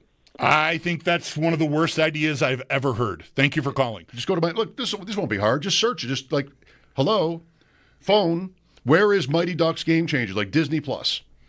Great. Look how easy that was. Go to Disney Plus, not there. Only the trailer. Oh, boy. I don't know. Yeah. All the other Mighty Ducks things are there. The show has never sounded older. Yeah, the show has I know. The best. Now I'm going to get defensive. Just point out that my daughter is 13. All right. I mean, I can't be that old if I'm not Larry King. Now the show really sounds old. Who's that? Seattle. Has the show ever sounded older? Seattle in the NBA Finals. F-. I like this point. F- to me seems like just like a cartoon. Right. Not a real. Yeah, F is the lowest. Yeah, it's like Bugs Bunny, the teacher. Like, what are we doing here? F-. The show ever sounded older. The Bengals food. See, kids, Bugs Bunny was a cartoon character. I did see the Scouts play in Buffalo. Yeah, I saw a Kansas City Scouts game. Has the show ever sounded older? Well, I'm going to be mad about this, but I'm not going to sacrifice my jersey number for it. Matthew Golden, that's taking it pretty seriously. So I went through thinking about numbers. I think I like 22 on a wide receiver. Bob Hayes. Yeah, works. Hey, can you think of another one? No. That's why I like it. Has the show ever sounded older? To me, 22 doesn't strike me. Well, I mean, certainly Bob Hayes. It does not strike me as a slow number. It's one of the. He was like an Olympic 100-yard dash champion. That was his brand. Has the show ever sounded older? I think. And that because 24 and 16, 192. The show has never sounded older than that as a pitching stat line for a season. 24 and 16, right. 192, 41 starts, 20 40 decisions. 40 decisions, 29 complete games. How many leads the league now? 5? 3? 5? Yeah, I don't know. It's so rare. The word. Parker. The throw, if you don't know it, 79 All-Star game. The throw from right field in the Kingdome. The Kingdome is the show ever sounded older than the Kingdome reference. Hear me sing the Mary Tyler Moore Show theme today. But I did do that. Right. As the pre-show ever sounded older. I dropped a little nugget on Mike that I found very interesting yesterday, a gentleman by the name of Sonny Curtis passed away. And it's not a name that I was really familiar with at all, but I'm a huge Clash fan, and this is the man who wrote the song I Fought the Law, which is a very famous song that was originally made famous by a band called the Bobby Fuller Four. That's all I ever knew about it, other than that the Clash covered it then in the 70s, is that the Bobby Fuller Four recorded and made famous I Fought the Law. I never knew who the songwriter was. It turns out it was this man, Sonny Curtis, who was an original member of Buddy Holly and the Crickets, like so original that before Buddy Holly got famous, he was one of Buddy's sidemen, but had left by the time they became famous and when Buddy Holly passed away. Anyway, Sonny Curtis, in addition to having this tangential relationship to the Clash, my favorite band of all time, also wrote the Mary Tyler Moore theme song and sang it, like on the show. Like that was him singing that song on the show. All those, it's like one of the. Well, I mean, has the show ever sounded older? It's the Mary Tyler Moore show. It's one of my favorite TV show theme songs ever. And the same guy who wrote this legendary song, I Fought the Law, also wrote this legendary TV theme. And I had no idea. Sonny Curtis passed away at 88. It's amazing. Yesterday. Yeah, I thought so. I don't even know. I think it came up because an old bit for him came up in my Twitter feed when I got here and reminded me of it. I had wanted in a small bowling math, like front to back bowling math. No, never. Did you ever have to write it down? Yes. And figure out the math with a pencil? Yes. The show has never sounded older. Yes. It's about to sound older when I get to the next thing. I think I knew how to do that at one time in my life, but Here's what we'll do. Enter at WGR550.com for a chance to win a free home heating system, courtesy of T-Mark Plumbing, Heating, Cooling, and Electric. Whether your home needs a furnace, boiler, or ductless heat pump, T-Mark's got you covered. The last day to enter is October 26th, 2025. I read it and I knew it. I'll take that one tomorrow. I knew I was going to have a tough one with ductless heat pump. I'm going to practice. Ductless heat pump. Tonight. Fantasy teams are already named. Ductless heat. I can do it. I think you could do it. Yeah. I think I can do it. I just didn't do it. Right. Yeah, right. Anyone can do anything. Maybe once. Virgil is next. Hello, Virgil.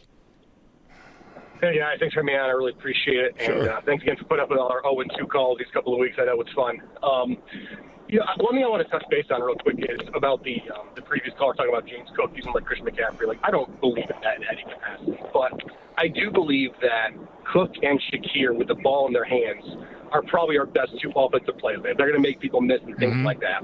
What concerned me the most this last game is, and correct me if I'm wrong, like fundamental football one-on-one. If you're getting blitzed a lot, they're getting pressure.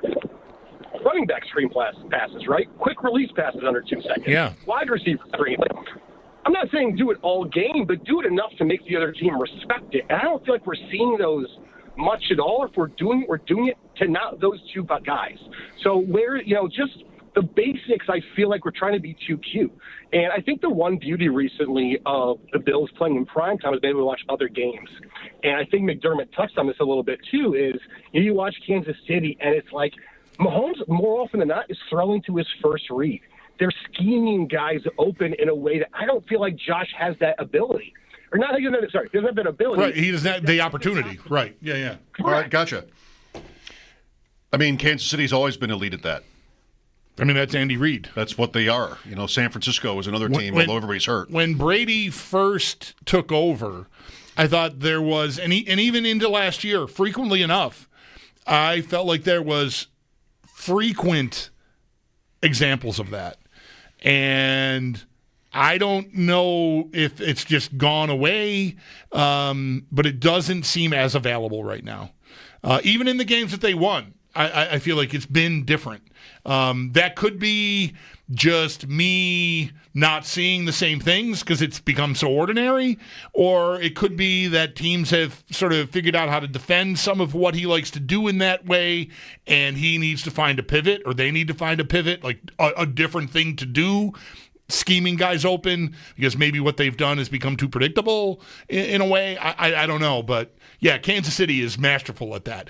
All the plays that have blown up on the Bills the last however many weeks. I referenced even the Saints game. There was a short yardage play where the right tackle had to come around and pick off a linebacker, and it would have been a big game, but he tripped on Osiris Torrance. The Patriot game, you had the handoff attempt to Dawson Knox, and in this game against Atlanta Monday, it was Elijah Moore. Those are plays that the Chiefs run to Travis Kelce kind of all the time. And when they work, you sit back on your couch like the call was describing when the Bills aren't playing at the same time and go, man, how come we can't do that? And the Bills try it, and it's Looney Tunes. But you got to execute those things when you try to run them. They might really work. The play to Moore might have been a big gain, but they couldn't even get the thing off the ground because he fumbled the snap. And or the handoff. Likewise, I would just quickly say my problem, and I thought it was kind of the majority after last season, was they couldn't throw the ball down the field. Now my passes are too long.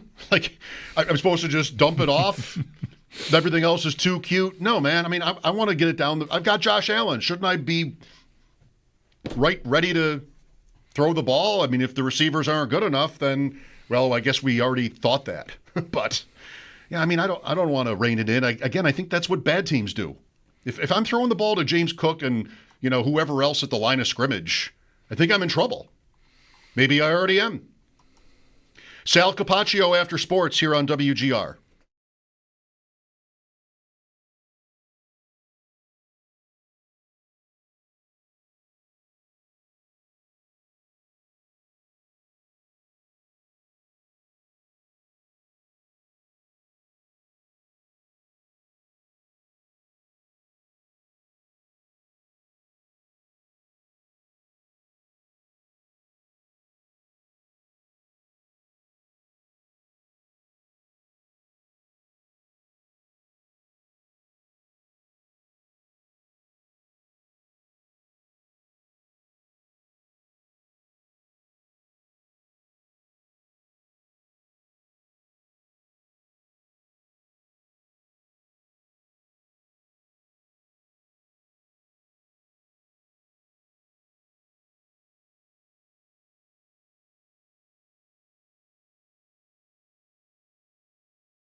803-0550 is the number. Let's squeeze Luke in here in this first segment. Hi, Luke. Thanks for calling. You're on WGR.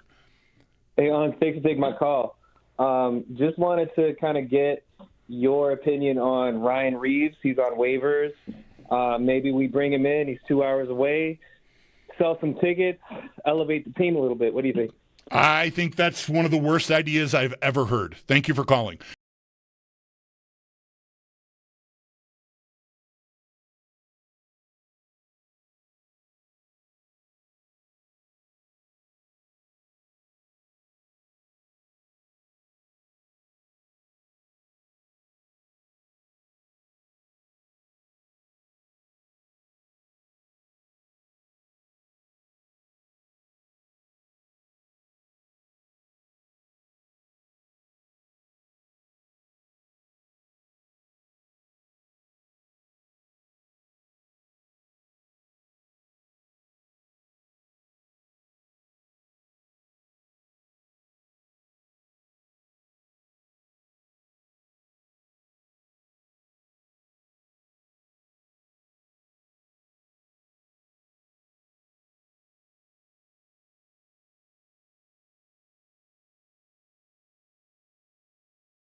Sabres game night as Buffalo will play host to the Ottawa Senators. Puck drop at 7 pregame right here on WGR, coming up in about an hour at 6 p.m. Zach Benson going to make his season debut, and Yuri Kulik is expected to be back in the lineup, while in net, Alex Lyon will get the start.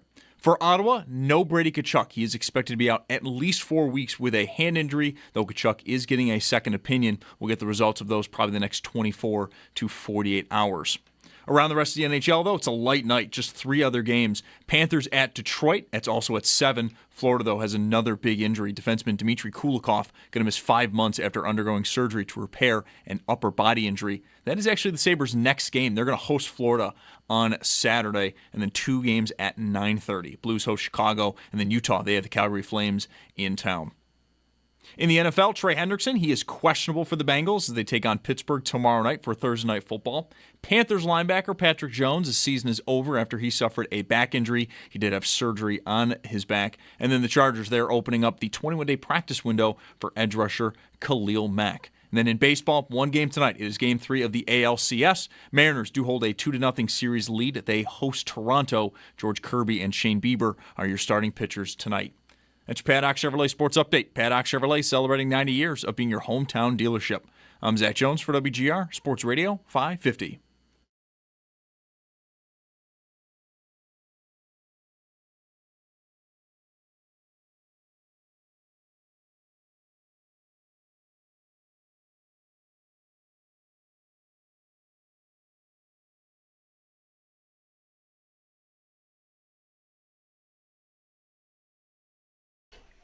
Football takes being fired from all angles. Let's not actually bother with asking Sal about which bathroom sink in our facility is used the most often. We can do better. Sal Capacio unless he wants to. Sal Capacio with us now on the West Her hotline. Sal, how are you holding up these days? Trying. I think far left, maybe. I'm not really sure. Is that an option? Far left? No, second from the right is my answer. Okay. I don't know that it's the most frequently used. It's the one that I always go to. Well, you would say it was most frequently used then because you're just... It's most frequently used by me. It's the only sink I ever use, but I never asserted it would be the most... Well, I guess you did. That was the question. That was the question. I answered, I guess, not taking the population into account. So I may have rushed the answer when I gave it to him. The fight continues. We're at odds here, Sal. Sal, so Bill's coaches head into the lab here for the bye week. Yeah. As the players get away. And I imagine the coaches, do they get a couple of days? You can tell us. But what are a couple of things, offense and defense, wherever this takes you, what are a couple of things as we're all sitting here talking about theories on what isn't going better that they should want or that you think they, will want to change, if there are even a few things like this, when they come out of the bye? So I think schematically on offense, one thing that popped up last game, or in the last couple of weeks actually, has been a bit of the pass protection issues when teams are doing certain things to the Bills. And I think that they're going to have to figure out what's happening there and why that is. There was too much interior pressure in this game against the Falcons, I thought. So, why is that? What's happening there? That's for Aaron Cromer and Joe Brady to figure out. And they'll get in there and they'll look at that. Why did they allow so much pressure against the Falcons? Yes, a team that blitzes a lot. You knew they were going to blitz a lot, but they still did. And the Patriots did a nice job of that as well at times. So even the Saints, I think that there's probably a little bit of that's going on. I think hearing Sean McDermott talk about too cute a couple weeks ago and then say after this game, when asked about the jet sweep to Elijah Moore, he said there's always plays you want to have back, and he said Joe knows how I feel about it. We've talked about it. So I think those are things you're going to have conversations about, how to attack on those short yardage. Short yardage is an issue. I think it's been an issue this year. An issue from both schematic, what the play call is, I guess, and maybe not outsmarting yourself, but also just getting the first down and executing. So those are things I think on offense that they're looking at, and probably, separation, wide receiver, all that kind of stuff. Is that personnel? Is that scheme? I think all of that's got to be baked in. Defensively, I know the run defense is statistically what pops out at you, and sure, you're going to have to clean some things up. I think tackling, injuries, a lot of that plays into it. But I think really something that needs to be addressed is what's been happening with their zone defense and coverage, like Drake London just being wide open. There's too much space there. And why is that happening right now? Why a team that's known to have really good zone defense, play great zone defense for years, suddenly is that defense starting to, I'm not going to say fail them, but it's certainly not where it was. And look, when they went to man-to-man, they were better last week, right? So what's happening there? Is that a product of the pass rush, the linebackers, the corners, the safety, everybody? I think those are things they have to look at. Boy, the zone defense thing, we talked about this already a couple of different times briefly today, Sal. I just think there's a lot, and we got into it with Eric Wood a little bit too, there's a lot of guys that it feels like are sort of, they're guarding their quadrant, if you will, right? They're carrying out their assignment, going where they're supposed to go, but then they're not reacting to the play that's happening. They're not reacting to the traffic as it's coming. And I'm thinking of Rapp a lot for this. He's easy to single out because he's often out high and often enough by himself. But I feel like he is caught sort of just being slow to react when there isn't someone coming over the top that he has to worry about. And that leaves you short on a lot of those plays.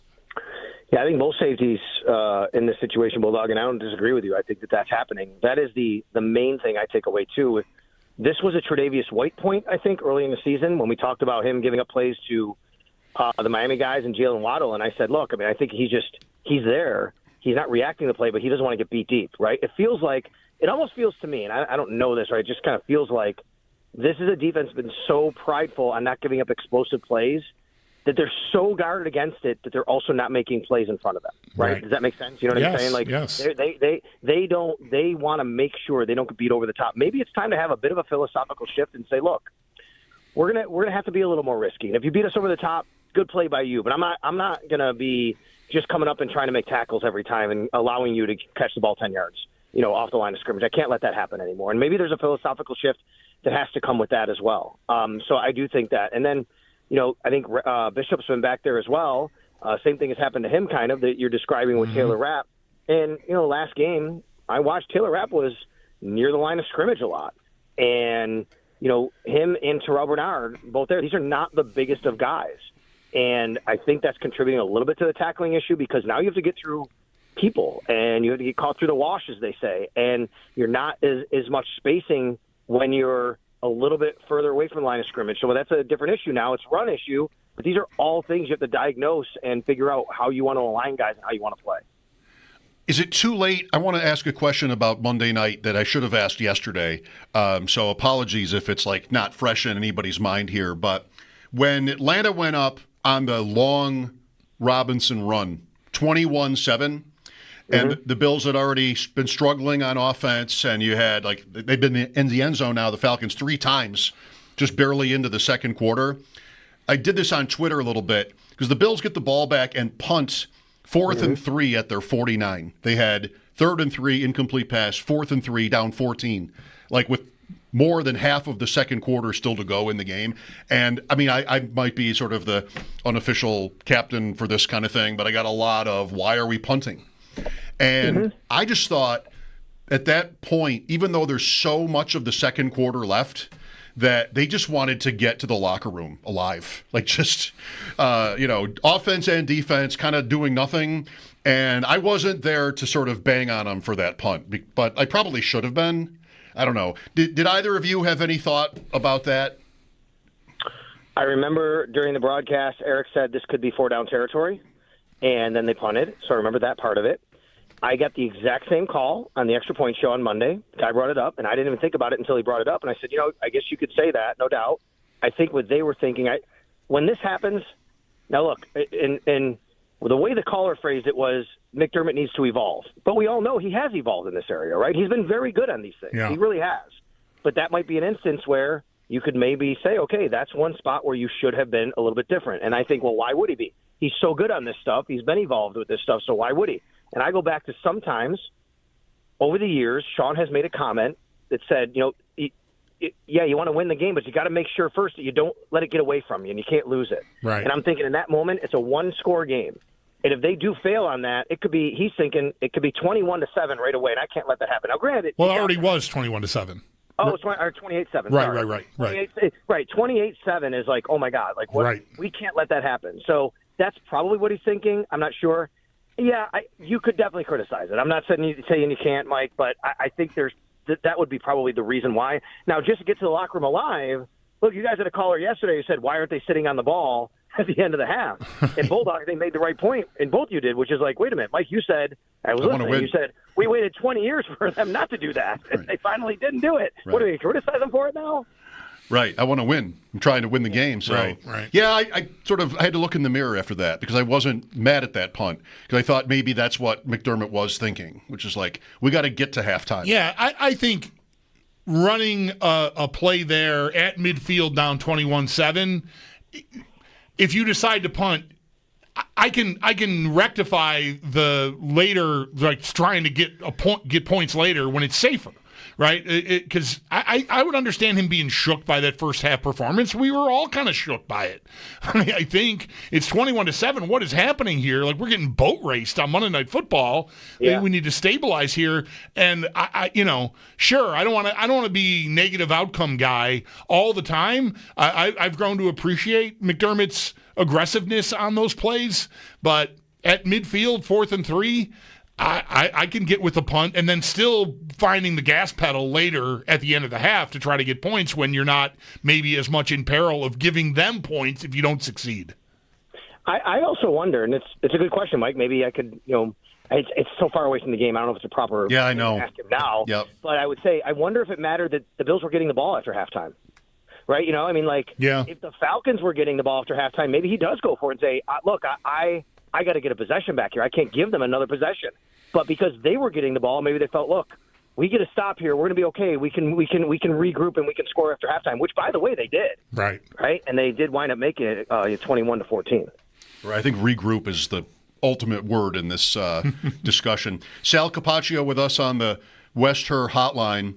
So, just like we talked about with Eric an hour ago, if you put it all together, how bad is it? You know how it sounds? You've been here with us these years. It's another year where they've lost 2 in a row, and I kind of feel like we've been in this sort of panic, almost sounding like we're panicking as a group whenever they lose these back-to-back games like they've done before. I don't know. However you want to sort of contextualize it, Sal, like DEFCON or just all together, how worried should we be? I'm concerned about some of the things that have happened over the last couple of weeks, but I draw back on the same concerns from last year when they lost back-to-back and looked really bad against the Ravens and Texans in back-to-back weeks, arguably worse than they looked over the last 2 games. They weren't even competitive really until maybe a little portion of that Texans game last year. That wasn't really the case in either of the last 2 weeks. I remember losing to Jacksonville, down in their place. And, there's a lot of things to draw from here. But for me, the ultimate answer to your question, Mike, comes down to comps, right? Comparisons. And what I mean by that is, am I comparing it to what the Buffalo Bills have been over the last several years? Then yeah. But they're not playing that team. You know who they're playing? The other teams in the AFC who all have warts, who all have problems. And you're not comparing it to some Chiefs team or Ravens team or Bengals team that's running away with anything. Like, this thing is still right there for the Bills, despite the fact that they haven't looked like the Bills. They haven't looked like they've looked. They're not playing against that same team anymore. Right. They're not playing against even the rest of the AFC from the last several years. They're playing against the current version of the 2025 AFC. Now, we could definitely say, well, guess what? Look what the Chiefs are doing. Okay, but they are still 3-2 right now, right? I think is that the record. Well, they had this happen to them at the start of the season. Right. Right. That's exactly right. Go ahead. We can project that they're going to get so much better, but we don't know that until they do it, right? Right. So to me, panic mode. Well, if the Bills were in an AFC that was maybe what it was the year that Cincinnati came to Buffalo and beat them in the playoffs, and what those teams looked like, yeah, I think you'd have a little bit more of a okay, what are we doing here? That's not the case right now. So you look at the schedule ahead, you look at where they are, you look what everybody else is right now, and say, hey, yeah, you know what? You still have everything in front of you. It's so funny how every year we sort of fall for the same thing, right? Like we know in August or even in May, whenever the schedule comes out, and we look at, look at this, four out of the first 6 at home or whatever, road trips, strength of schedule and all this stuff. The season begins, and the Bills are 4-0, and we take you're going to rest guys in Week 18 conversation for a spin. Thank God we did when we did, because we don't get to have it anymore. But you should always know, right? As bad as the Chiefs looked like they were down weeks 1 through 4 or 1 through 3, they looked like the Chiefs. The Bills they're wobbling right now, but they'll probably be back, and it'll all sort of normalize. Like, I don't think anything is going to end up that different. It's just how the teams each get to 12-5 and 13-4 may have been different. Like, the timing of their losses and their dips in the season were at different times. I mean, I don't know. I don't have to be right about that, but it's happened year over year where at different points in the season, it seems like, oh my God, the everything is falling apart. They're never going to get there, and then they win 6 in a row. Just 2 years ago, they were 6-5. Maybe they fire Ken Dorsey. They beat the Jets, and they go to Philly and lose. Were they 6-5? Maybe after that, I have to go back and look at their record. Would have been 6-6 after Philly. 6-6. There you go. I mean, this is just 2 years ago we're talking about, right? Right, I mean, right. Yeah. I mean, you have Josh Allen, and he's a league MVP, and he's great, and you want to just boat race every team and, just kind of basically kick your feet up through Thanksgiving and enjoy it and then say, let's rest everybody Week 18. It's competitive sports, right? They're professionals. It's Deion Dawkins in the locker room. Like, he was upset they lost, but he tried to put in perspective. He's like, look, I know you say you can't win them all, but you truly can't win them all, right? Like, that's just the way it works. And it's sports, and you go through this, and you have to fix what's wrong. There's a lot of football left, and that is true. You'd love for them to be playing their best football every week. There are concerns with this team. There's no doubt about it. There's some personnel changes that they could make. They might have to make, whatever it is. But that's what they get paid to do, and we'll see what they come out of the lab with after this bye week. But let's also see what the rest of the AFC looks like. I'm not ready to anoint the Chiefs as suddenly, oh, my God, they're back. Look at them. Did you guys see the story going on with Josh Simmons, by the way? I don't know if you saw that. So I'm glad you brought that up. What is that? Reed wouldn't talk about it. I have no idea, because that's the point, so Josh Simmons, they're really excellent rookie left tackle, right, that they drafted. Like, oh, my God, they found a guy. He's great. He dropped in the draft because of injuries. He was listed with an illness as questionable last week, and then he was ruled out of the game. And then apparently, according to the guy who covers him, I forget his name, my apologies, for ESPN, said that, he left and went to California, and he hasn't returned, and they don't know when he's returning, and it's a personal issue. Andy Reid wouldn't address it and said that Brett Veach is handling it, and he kind of reiterated that a couple times. So a lot of people are assuming, okay, something happened, a family emergency, and I hope not, and hopefully everybody's okay, obviously, right? But it doesn't sound kind of like that the way they're talking. It sounds like something different, and even so, Patrick Mahomes was asked, and he said, I've talked to him. I'm not going to comment, but I'm praying for him. He didn't say I'm praying for his family. He said I'm praying for him. I don't know. Hopefully he's okay, but it just seems like a really interesting situation, obviously.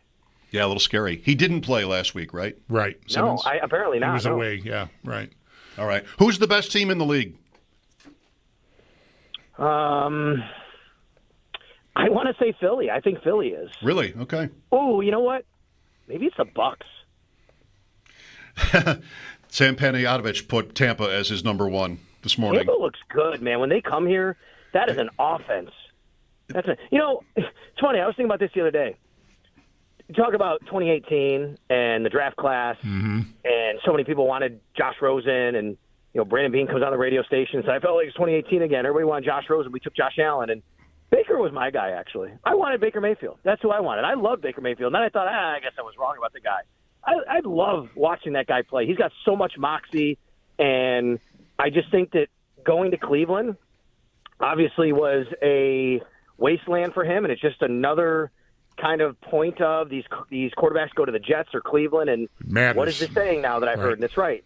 Young organizations fail young quarterbacks more than young quarterbacks fail organizations. Anyway, the point is I think the Buccaneers are really good, and they have a really good defense that's playing well, although they can be had sometimes, and they can run the ball and they can throw the ball. All right. Any questions for us today? No, I was actually going to ask you guys about the Josh Simmons situation, but now that's covered. Came up. All right. I guess we got it right. We'll have Dan Schulman tomorrow, Blue Jays. Oh, I love that. Broadcaster, ESPN for many years. That'll be right at 3. Yeah. The Jays are in Seattle for Game 3 tonight. Nice if they win, so we can have a. Oh, did you? Yeah. Well, two things. Number one, first of all, I'm sure you know this, but Dan Schulman and our boss, Alan Davis, like Alan was his boss, right? At one time, I think Alan hired him. Somewhere. Yep. And that's great, right? I mean, I think Dan was given an award, like up in Canada, he was like some Hall of Fame. He actually mentioned Alan, so that's pretty cool, right? That and I know Alan, our boss. They were at the Fan 590 when it started. Same with Joe Bowen, right? The Leafs That's broadcaster awesome. for 40 years. Yep. Our boss, Alan, used to be Colin Coward, the program director out in Portland when he was there as well before he moved out. So He anyway, also hired a young Paul Harvey a long time ago. And now he's stuck with us somehow. And that's the rest of the story. Poor Alan. The second thing is, I did not see. Did you guys? I'm sure you watched it, but that double play that the Brewers had the other night was unbelievable. I saw it. Yeah. Brewers better get it together. I didn't know exactly what was happening when I watched the highlight. I had to go to the game because I didn't have the sound on. I just was watching it, and I went to the game story to read about what had happened because I was kind of confused about who was out where and all that. But yeah, I did see it.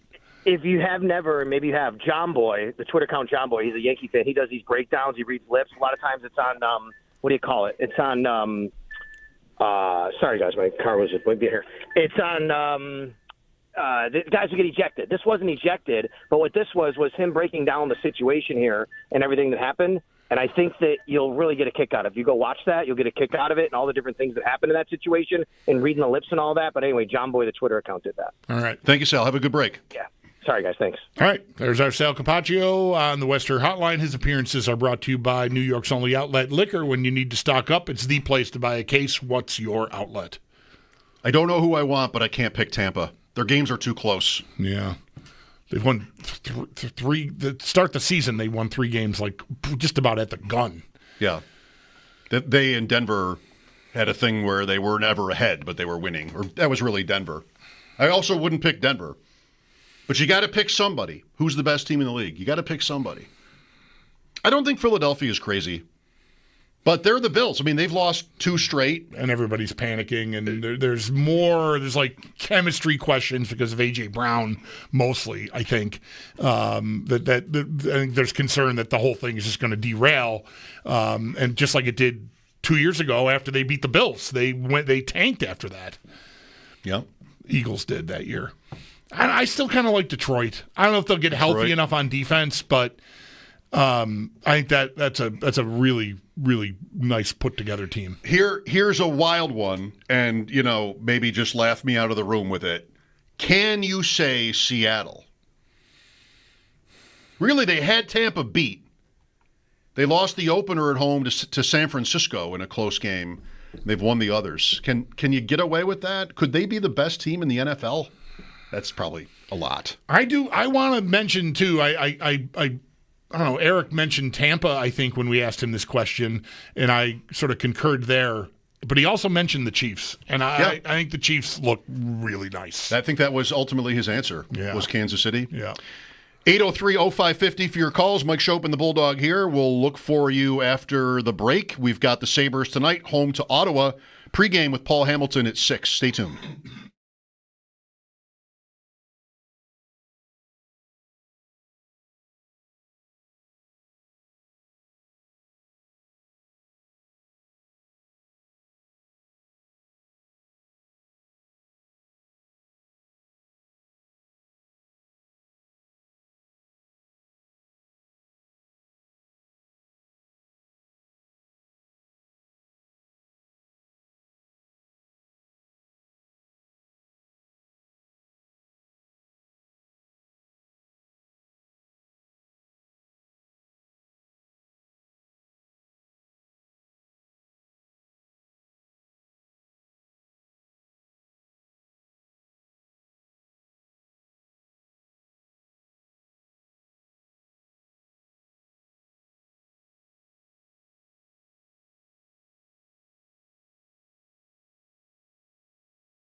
Sabres pregame coming up in just about a half hour as they will play host to the Ottawa Senators. Puck drop at 7 p.m. Both game and pregame will be right here on WGR.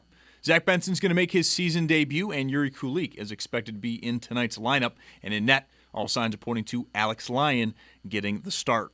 For Ottawa, no Brady Tkachuk. He is expected to be out at least 4 weeks with a hand injury. Tkachuk, though, is getting a second opinion. We'll likely get those results in the next 24 to 48 hours. Around the NHL, though, it is a light night, just 3 other games. Panthers at Detroit, also at 7 o'clock. Florida, though, has another big injury. Defenseman Dmitry Kulikov going to miss 5 months after undergoing surgery to repair an upper body injury. That is the Sabres' next game. They're going to host the Panthers on Saturday. And then 2 games at 9:30. Blues host Chicago and Utah. They have the Calgary Flames in town.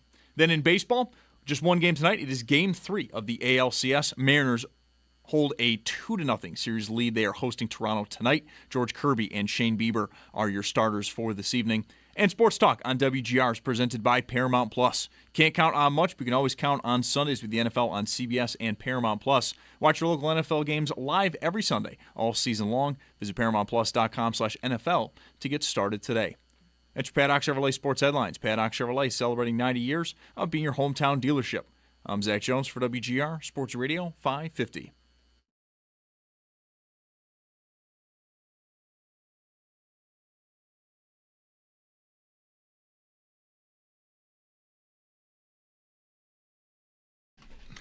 Ready to take your game day to the next level? Enter online now at WGR550.com for a chance to win a $300 tailgate tray certificate from Alibaba Kebab to feed 12 football fans. Each Friday, a winner will be announced during Football Friday with us. Fire up your taste buds at any of their 3 locations.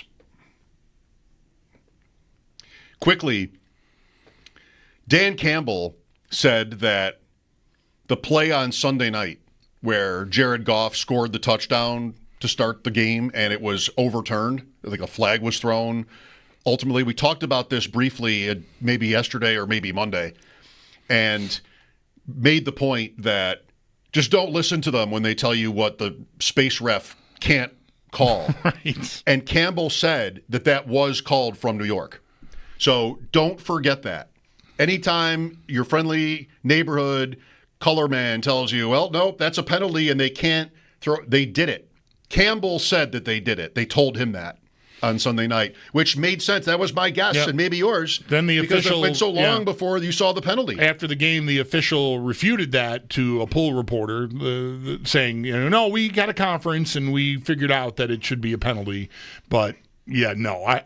To me, there's no question. I'm ready to believe Dan Campbell when he's told that. Of course, right? I mean, the official is going to try to not get the league in trouble because they don't want SkyRef to be perceived as overreaching or anything. But it is in writing what shouldn't be used, what that shouldn't be used for, and this would be an example of that. Exactly.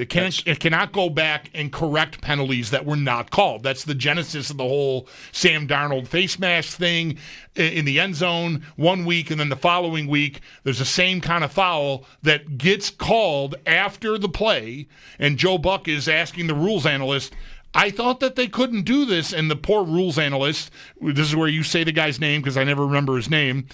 Russell Yurt. Russell Yurt, thank you. Yes. Is just he's just spewing word salad, hoping they're going to stop him. When do I get to stop talking? Because I'm in deep here. Joe Buck is calling this out. He's right, and I'm going to get in trouble. So I'm not Joe Buck. I can't ride with Joe Buck and say you're right, Joe, because I'm here. I'm not. I don't have that standing, I guess. Anyway, it's going to happen in some Bills game. Just hope it goes your way, I guess. Right? Just cross your fingers that they correct something illegally, all right? I'm just going to finger quote illegally, that they're not supposed to be able to fix. They're going to fix something and just hope it fixes it in your favor because it's bound to happen. I'd believe Dan Campbell on most subjects. Right. I'm not sure if he told me that we didn't really land on the moon, I'd believe him. But, a lot of things, I feel like he's the kind of guy you would think was being truthful. That's how he comes off. Let's go to Joe next. Hi, Joe. Hey, how you guys doing? Good, Joe. Thank you. So I just wanted to piggyback off what Sal said. So you guys asked him, like, what should the team and, like, the fan base's level of panic be?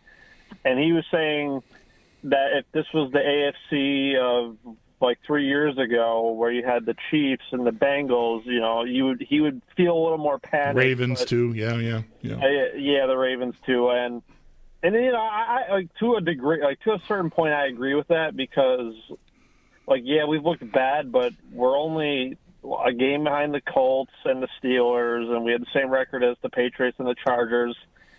But, like, I also think that should be a reason to panic because if you can't get the 1 seed, if Daniel Jones gets the 1 seed before Josh Allen, I will lose my goddamn mind.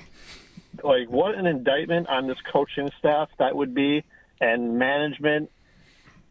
Like they need that 1 seed so bad.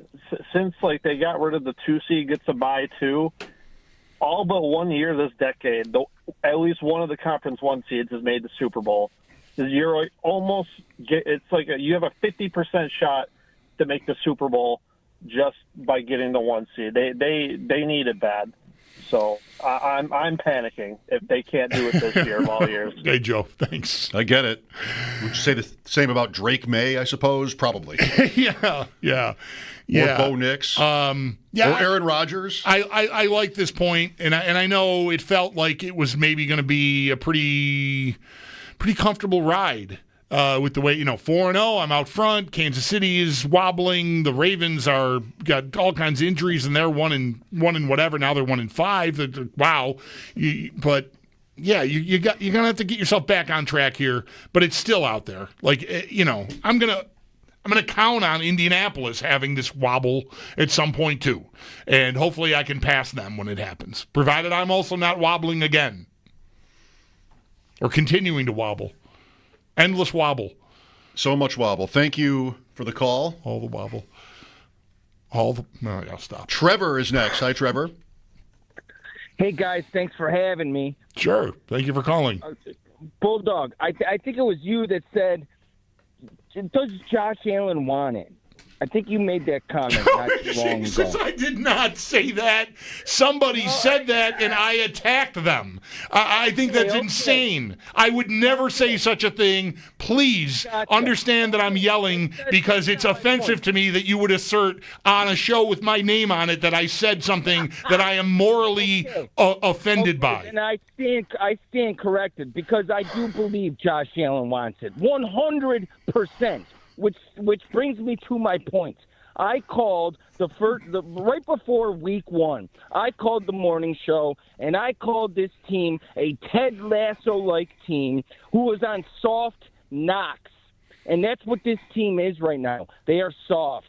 This is an abomination for Josh Allen. We are wasting a talent.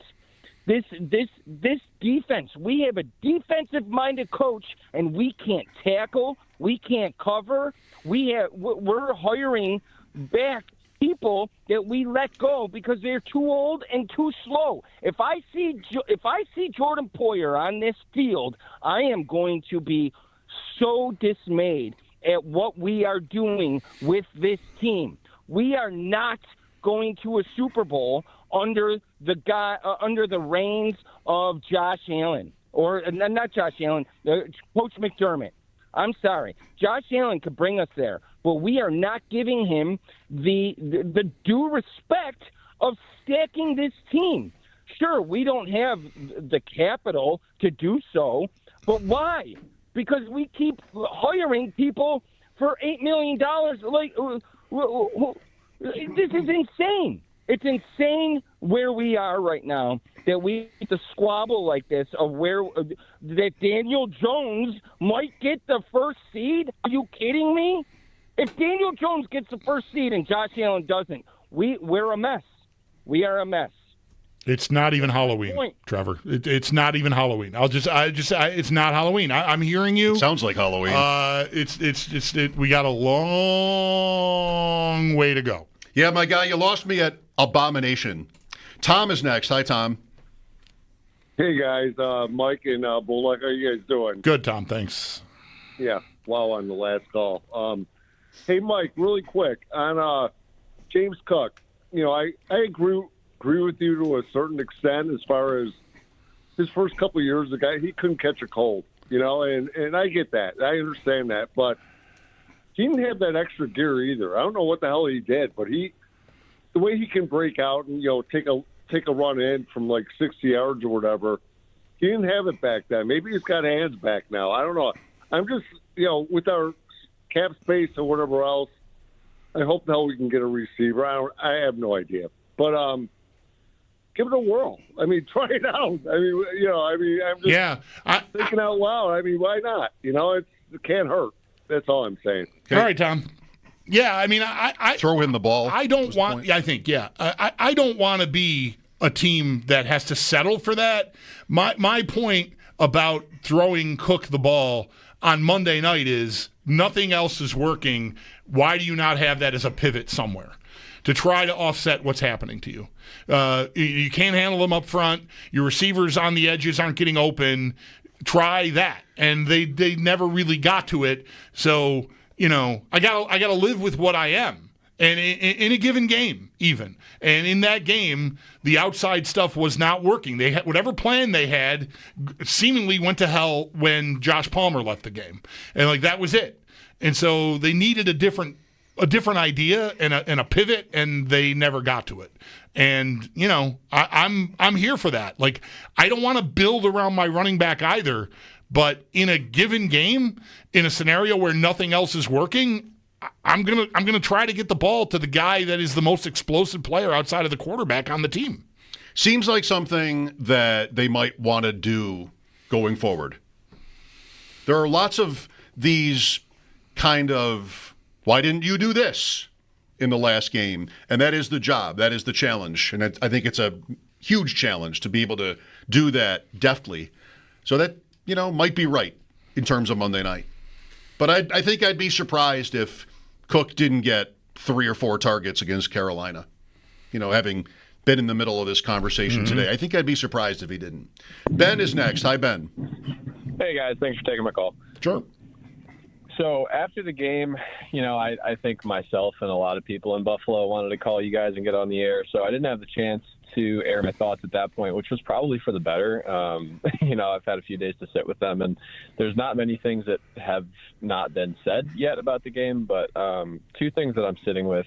First of which, I was listening to Tasker and Brown talk to Dan Orlovsky yesterday, and, this whole idea of fundamentals keeps coming up, and Steve Tasker was explaining, in his conversation with Orlovsky that clearly there's some sort of misconnect going on in practice because of how much McDermott preaches fundamentals. And at some point we need to figure out how to make these stick with the players is essentially what he was saying. And he was arguing with that we have the guys in the room. But to me, when you're talking about making fundamentals stick to guys that we have, and if that's being preached so much in practice, when does it occur to us that maybe our defensive players just aren't that good? Day one. That's what I think too. Your fundamentals go to hell when you're overmatched. Well, exactly. And going into last week, I don't know. I don't put a ton of stock in PFF, but what I do appreciate is that it'll break down exactly where and why they've valued certain positions. Every single player in our secondary going into this Monday night game, all 3 corners and both safeties, were allowing a passer rating of over 100 when they were targeting. Every single one of them, all 5. Well, they did play Rattler. You're right. And when you're playing quarterbacks that are that bad, it just blows my mind. Specifically, Taylor Rapp has kind of been number 1 on top of my, crap list for the last few weeks. To me, it makes no sense how we keep trotting him out there. And there's no way that McDermott's defensive scheme is just too complicated, to hinder some free agent safety like Justin Simmons. Taylor Rapp is already hindered by being bad. We got you here. I mean, you're not hearing us talk about that. I don't know. It all just sounds like, what do you say? Word salad. It all just sounds like something to say to me. It could be right, but I wouldn't spend 5 seconds thinking about, fundamentals as because it's perfectly logical where you're coming from. Why would that be it? Can be. Everybody's different. Maybe one guy, not the next. But I think it's how good you are, mostly. That's what I think. Okay. Sabres pregame at 6 with Paul here on WGR.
Sabres pregame. Ottawa in town coming up just after 6, so a little bit more than 10 minutes. Mike Schopp and the Bulldog here. Tomorrow, Dan Schulman, Blue Jays broadcaster and national baseball broadcaster, college football. College basketball. How many times have you seen Dan Schulman with, like, Dick Vitale at Cameron Indoor? I have numerous times. Bunches of times, yes. Joe Ostrowski and Tyler Dunn as well tomorrow. Today, if you missed Eric Wood or Sal, check it out on the Odyssey app or WGR550.com on this National Pug Day. Oh, really now? Apparently, yeah. I can't imagine the festivities at my home right now for the queen of the Copacabana. National Pug Day. What sorts of festivities might be happening? People, food. That's about it. That's all you need. That is all you need. Today, she tried parsley. That was a no-go. Not interested in parsley. It was stuck to her face for like 30 seconds, and she's sort of like flailing around the kitchen with a piece of parsley that I dropped on purpose, that I dropped on the floor when I was cooking. There was something. Kirsten made a really nice hearty beef stew last night, and Leo eventually got around to making mashed potatoes to go with it. And at some point during his preparation, he was done. Food was ready. I went in there to go get a bowl. And Fred, something must have spilled off the edge of the stove near the back stairs that go out the back door, because Fred was just, it was like he was at an open bar. Like, he just was in there going to town. Wow. You could have his favorite treat, favorite animal, everything in the world. He was not going to break, his concentration was not going to be messed with. It was just like, I have got people food dripping off of the stove. I am the king of the world. People food. National Pug Day, right on the heels of National Fred Day. Right. Apparently. Let's get Daniel in. Hi, Daniel. Hey, guys. How's it going? Great. First time caller here. Thank you. So I just wanted to bring up, so one of the things I maybe this is something I've coined it. I haven't really heard it used before, but one of the things I like to use is the term, superstar syndrome. And, yeah, we do have Josh Allen. He's a superstar. We all know that. But one of the things I hear almost talked about to an exhausting point is everyone's talking about, like, we're always in the game. We have Josh Allen. Like, even if we're down, we got a chance.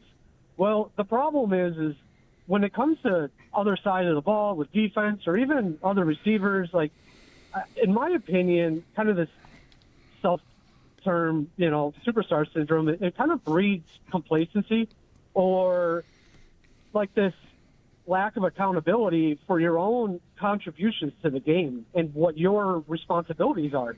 And because you feel like you have this out card where Josh Allen could bail us out. And I feel like that's something that people need to take accountability for their own responsibilities and do their job and do it well and be your star in your own right.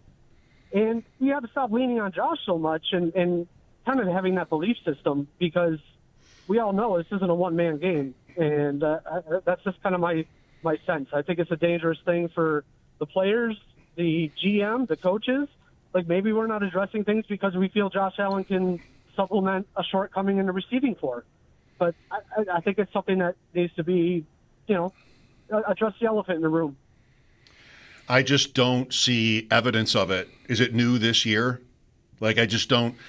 All of this implies at several different turns in your commentary that guys aren't really trying as hard as they could be because they know Allen will win the game for them, and I just don't believe that. The one place I would consider organizational complacency is tracking back to Brandon Beane throwing the 30 points a game in our morning show guy's face when he was scheduled to make that appearance and unloaded on them because he's sick and tired of hearing about receiver and, like, look at the offense. And right at that moment, I thought, okay, you had an incredible fortuitous season turnover-wise.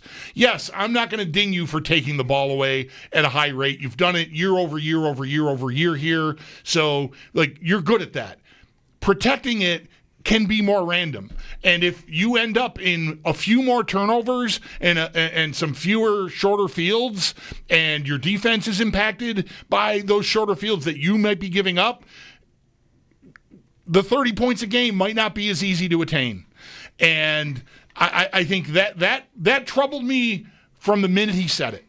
because leaning on how many points you scored last year does not mean you immediately, because you added Josh Palmer, you have enough in the cupboard to go do the same thing again.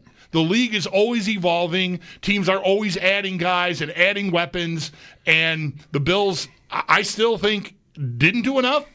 And, we got yelled at for it, and a lot of fans enjoyed taking a victory lap about it because they love when the teams yell at the media and make us look stupid, or at least you think they make us look stupid. But we'll see how it all plays out. But I thought that was a very faulty premise to base 30 points a year last year on such an incredible turnover differential that played a part in it. I don't think is very good process at all.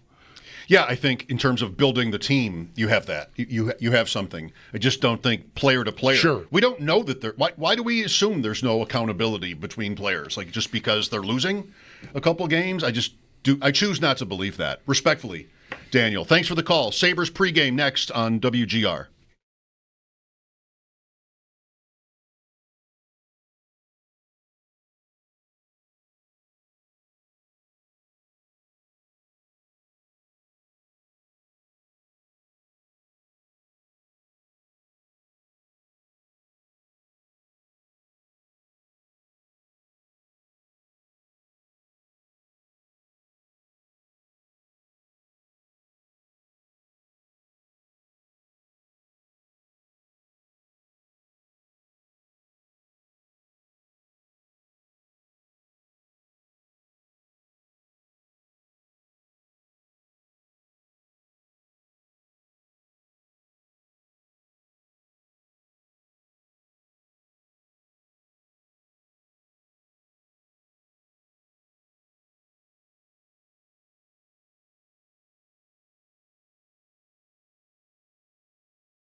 Sabres game night as the Buffalo Sabres will host the Ottawa Senators. 7 p.m. puck drop pregames coming up next right here on WGR at 6. Zach Benson is going to make his season debut. Yuri Kulik also expected to be in tonight's lineup. And in net, Alex Lyon will get the start. For Ottawa, no Brady Tkachuk. He is expected to be out at least 4 weeks with a hand injury, though Tkachuk is getting a second opinion. Probably get those results in the next 24 to 48 hours. Light night overall, though, in the NHL. Just 3 other games. Panthers at Detroit, also at 7. Florida, though, has another big injury. Defenseman Dmitry Kulikov is going to miss 5 months after undergoing surgery to repair an upper body injury. And the Sabres, that is their next game. They're going to host Florida on Saturday.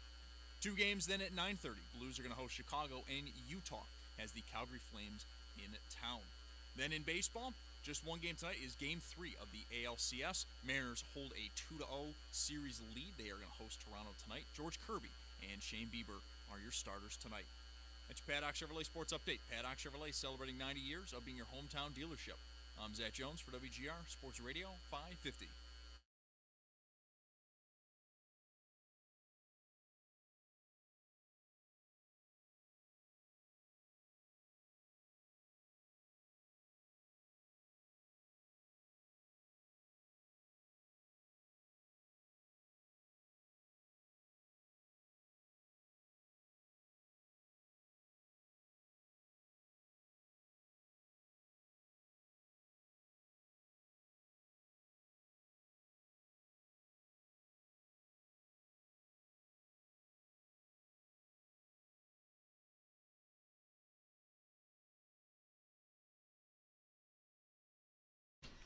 First meeting of the season between the Sabres and old friend Dylan Cousins and the Ottawa Senators downtown tonight in just over an hour.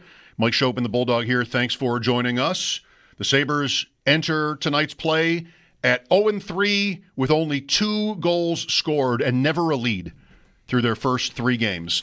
The Rangers shutout loss to open, the loss in Boston, and then Monday afternoon to Colorado. They, I thought, were okay in that game. Maybe I would say that about the balance of it. Not better than okay, but right. When they needed to rally against the Avs, they really just couldn't do anything. Like they were just hemmed in, what I saw of it, for long stretches. So not ideal. Yeah, 0-3. A lot of the same problems. I do think on the plus side of the ledger, part of the reason you would maybe feel like it's not all bad is that I think they have done a decent job of tightening up. Especially in the opener, I think that was true. But what the problem is still right now is scoring goals, and even the power play can't help them. On opening night, they had opportunities, 3 opportunities in a row in the second period with the man advantage, and just could not get a goal. And then the score got pretty crooked by the end. But I mean, it was a 1-goal game for the whole night, basically. And all you needed was a goal there. And so some of the familiar problems are still there, and the power play is, to me, certainly one of them. Yeah, man. I mean, just almost hard to explain. Maybe it is just hard to explain. Ottawa comes in 1-2. They beat Tampa in Tampa to open the season, and since have losses to Florida and Nashville. Paul Hamilton joins us from KeyBank Center now on the West Her hotline. Paul, what do you think about the 3 games, or even just Mondays? Well, like even Boston, for example, as poorly as they played, it didn't become a 2-goal lead till 3 seconds were left in the game. I mean, they were only a goal behind, as bad as they were. You know, if somehow a goal would have gone in with the goaltender pulled, they could have somehow found points. And that's kind of what remember Ruff talked about this last year, that when you're not at your best, you still have to find ways to get points. Honestly, they could have won all 3 games. It was a 1-0 game against the Rangers for most of it. Right. And against Boston, you're 2-1 with your goaltender pulled. They score with 3 seconds left to make it 3-1. And against Colorado, until Dahlin pulls that pass, you're within a goal of Colorado. And you're right there. And so you're playing poorly. Defensively, as you guys mentioned, better, but still not great. You've got a lot of guys where you're saying to yourself, where I am, where are you guys? What are you doing? But through it all, you're right there at the end, and we're there to possibly get points. But if you're a Sabre fan, unfortunately, you didn't get any points out of those games. So one of the things you're going to hear with Lindy Ruff, I asked him, I go, well, the Thompson line, the first period, they were around the crease and had plenty of scoring chances. Thompson had a wide open net, and the puck bounced on him, and he couldn't put it away. But they were all in the crease. They were all around the goaltender, bothering the goaltender, and then it ended. It's like, what happened to the first period? Why did you guys stop doing that? You know, the first shift, they started the Kozak line. It took 20 seconds to get a tip at the goaltender with the goaltender screened. And unfortunately, it didn't go in the net, but that's what Ruff was looking for. I mean, they set the tone, and other guys were doing it. So that, you know, they had a pretty good period. But then they kind of stopped doing it. And it's like, okay, guys, this is a 60-minute game. And it's just, I just don't, the biggest one is that first period in Boston. I don't get that at all. That has nothing to do with injuries. That's your want. Do you want to get it done? Do you want to compete? That has nothing to do with Josh Norris or Michael Kesselring or Ukko-Pekka Luukkonen being hurt. That's your want. Do you want to go out there and compete, or do you want to let this team just run all over you, a team that's honestly not that good? Yeah. And that probably bugged me more than any. That's why I said it. I don't know if I said it to you guys or not. If I were the owner of this club, after I listened all off-season how things are going to be different and things are going to be improved and this, that, and the other thing, and that's the fourth period of the year, the media would have been at a firing on Sunday. I would not have been able to handle that. I would have said, that's it. I mean, we're right back to where we were or worse last year. I know it's only 2 or 3 games into the year. I get that. Right. But that would have been it for me right then and there. It was really notable to me to hear Lindy Ruff already at the level he was at after that Boston game, with his how direct his criticism was. And it's not to say it's not warranted, but usually early in the year, you know, it's early, we're working out, whatever. You know, you find your way to not just say that, you know, how terrible it was. And I don't know, like to have that happen, like I think fans often will, I mean, they're going to draw their own conclusions a lot of the time anyway, but you take your cues sometime from how does the organization sound. And listening to Tage Thompson Monday after the loss to Colorado, sounding already fatigued by the negativity, I'm like, your coach laid you out after game 2 of the year, dude. Like, where do you think the negative? I didn't walk in the door with negative. Like, I'm just over here doing my job. And your coach said, you know, the Stars let us down, and it was just, you know, a pathetic effort. I didn't use the word pathetic, but you know what I'm saying. Yeah. Like the coach, Lindy set the table for them to get, you know, reamed the next time the group of Buffalo media were all there, and they did. Yeah. Well, Thompson answered questions for a while. I mean, and then he finally just said, I'm not going to answer those anymore. So I didn't have a huge problem with the way he handled things because he did answer questions about the streak, the 3 games and everything. And then it was just like, all right, that's it. Enough of this. I'm not going to answer. And so I didn't have a huge problem with that. But here we are in game 4. You can get a ticket tonight for $8.19 in the 300 level. Is that cheap, Paul? We've already hit that point in the season. The third home game of the year, you can get a ticket for $8.19. I think that maybe would have been close to true, even if they'd started better, because they again the home schedule is front loaded here, and like we're in school, right? But still, yeah. But if you would have gotten people excited in that first game, lose it, even if you lost, lose 5-4, get them excited, you know, and then maybe you get some people say, okay, I kind of like what I see here, or whatever, you know. Sure. But you called it. It was flat. As I said, defensively they were fine, but that's not what the sold-out crowd came to see. Right. It was a 1-0 game, you know, for most of the game. And then you have that embarrassing effort in Boston, and here you are.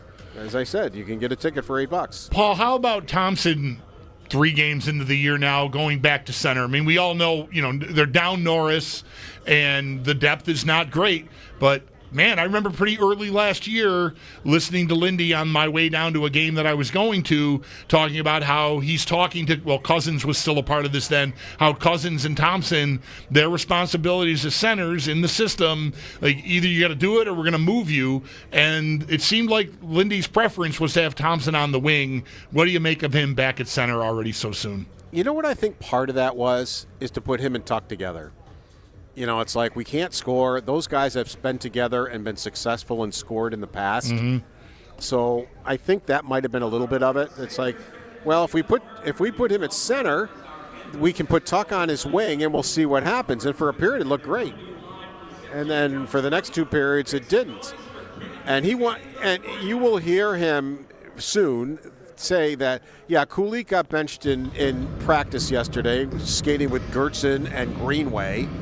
So, but he's in the lineup. He said it's not Kulich's fault. We're not blaming him. He was just the one that, wait a minute, you're 20 years old and what do you think you have it made here? I mean, and he's playing. It's not like he didn't get benched for the game. And I wondered if it was just a practice thing. Yeah. And Lindy said, you'll hear him say, I wanted to see how he reacted in practice, but he said, I really want to see how he reacts in this game. Because he said it hasn't been good enough. And he said it hasn't been good enough for McLeod, who he's had a conversation with. McLeod's been awful. I don't know. I have no idea what's wrong there. But that he's as well as he played last year is as bad as he's played this year. Paul, we're gonna run out of time fast here. I mentioned Cousins there. A look at Ottawa here, brought to you by Tullamore Dew Irish Whiskey. When it's game time, it's Tully time. Yeah, Cousins. He's going to have to step up for Brady Tkachuk, who's out of the lineup now for over a month. They do get Batherson back. He hasn't played yet this year, so he is playing or scheduled to play in this game. Cousins has a goal. He has 2 points in 3 games, but he leads their team at -4. So it might be some of the same things that we saw here, where he had trouble defensively and then would get frustrated. But you know, I don't know exactly how the -4 happened since I haven't been watching the Ottawa Senators play. But it doesn't look good for him either when he by far is their worst player when it comes to that too. Paul, quickly also Benson in tonight.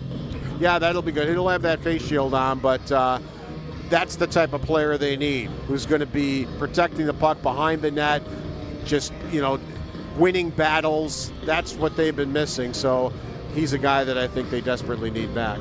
Thanks a lot, Paul. Yep. There you go, Paul Hamilton. Oh, I should tell you who that's brought to you by, shouldn't I? Sorry, I'll sleep at the switch again. Paul's appearance with us Preseason for you even too. on these pregame shows is brought to you by Equitable Advisors. Planning for your future is about more than just money. Let Equitable be your guide. And by Relax Honda. Relax, we got this. It all sounds very healthy, doesn't it? Like players getting reamed out. Thompson already, and who I don't blame him, but okay, like just tired of the negativity. Just tired of all of it. Right. And everybody's tired of everything, right? And who even cares what he says?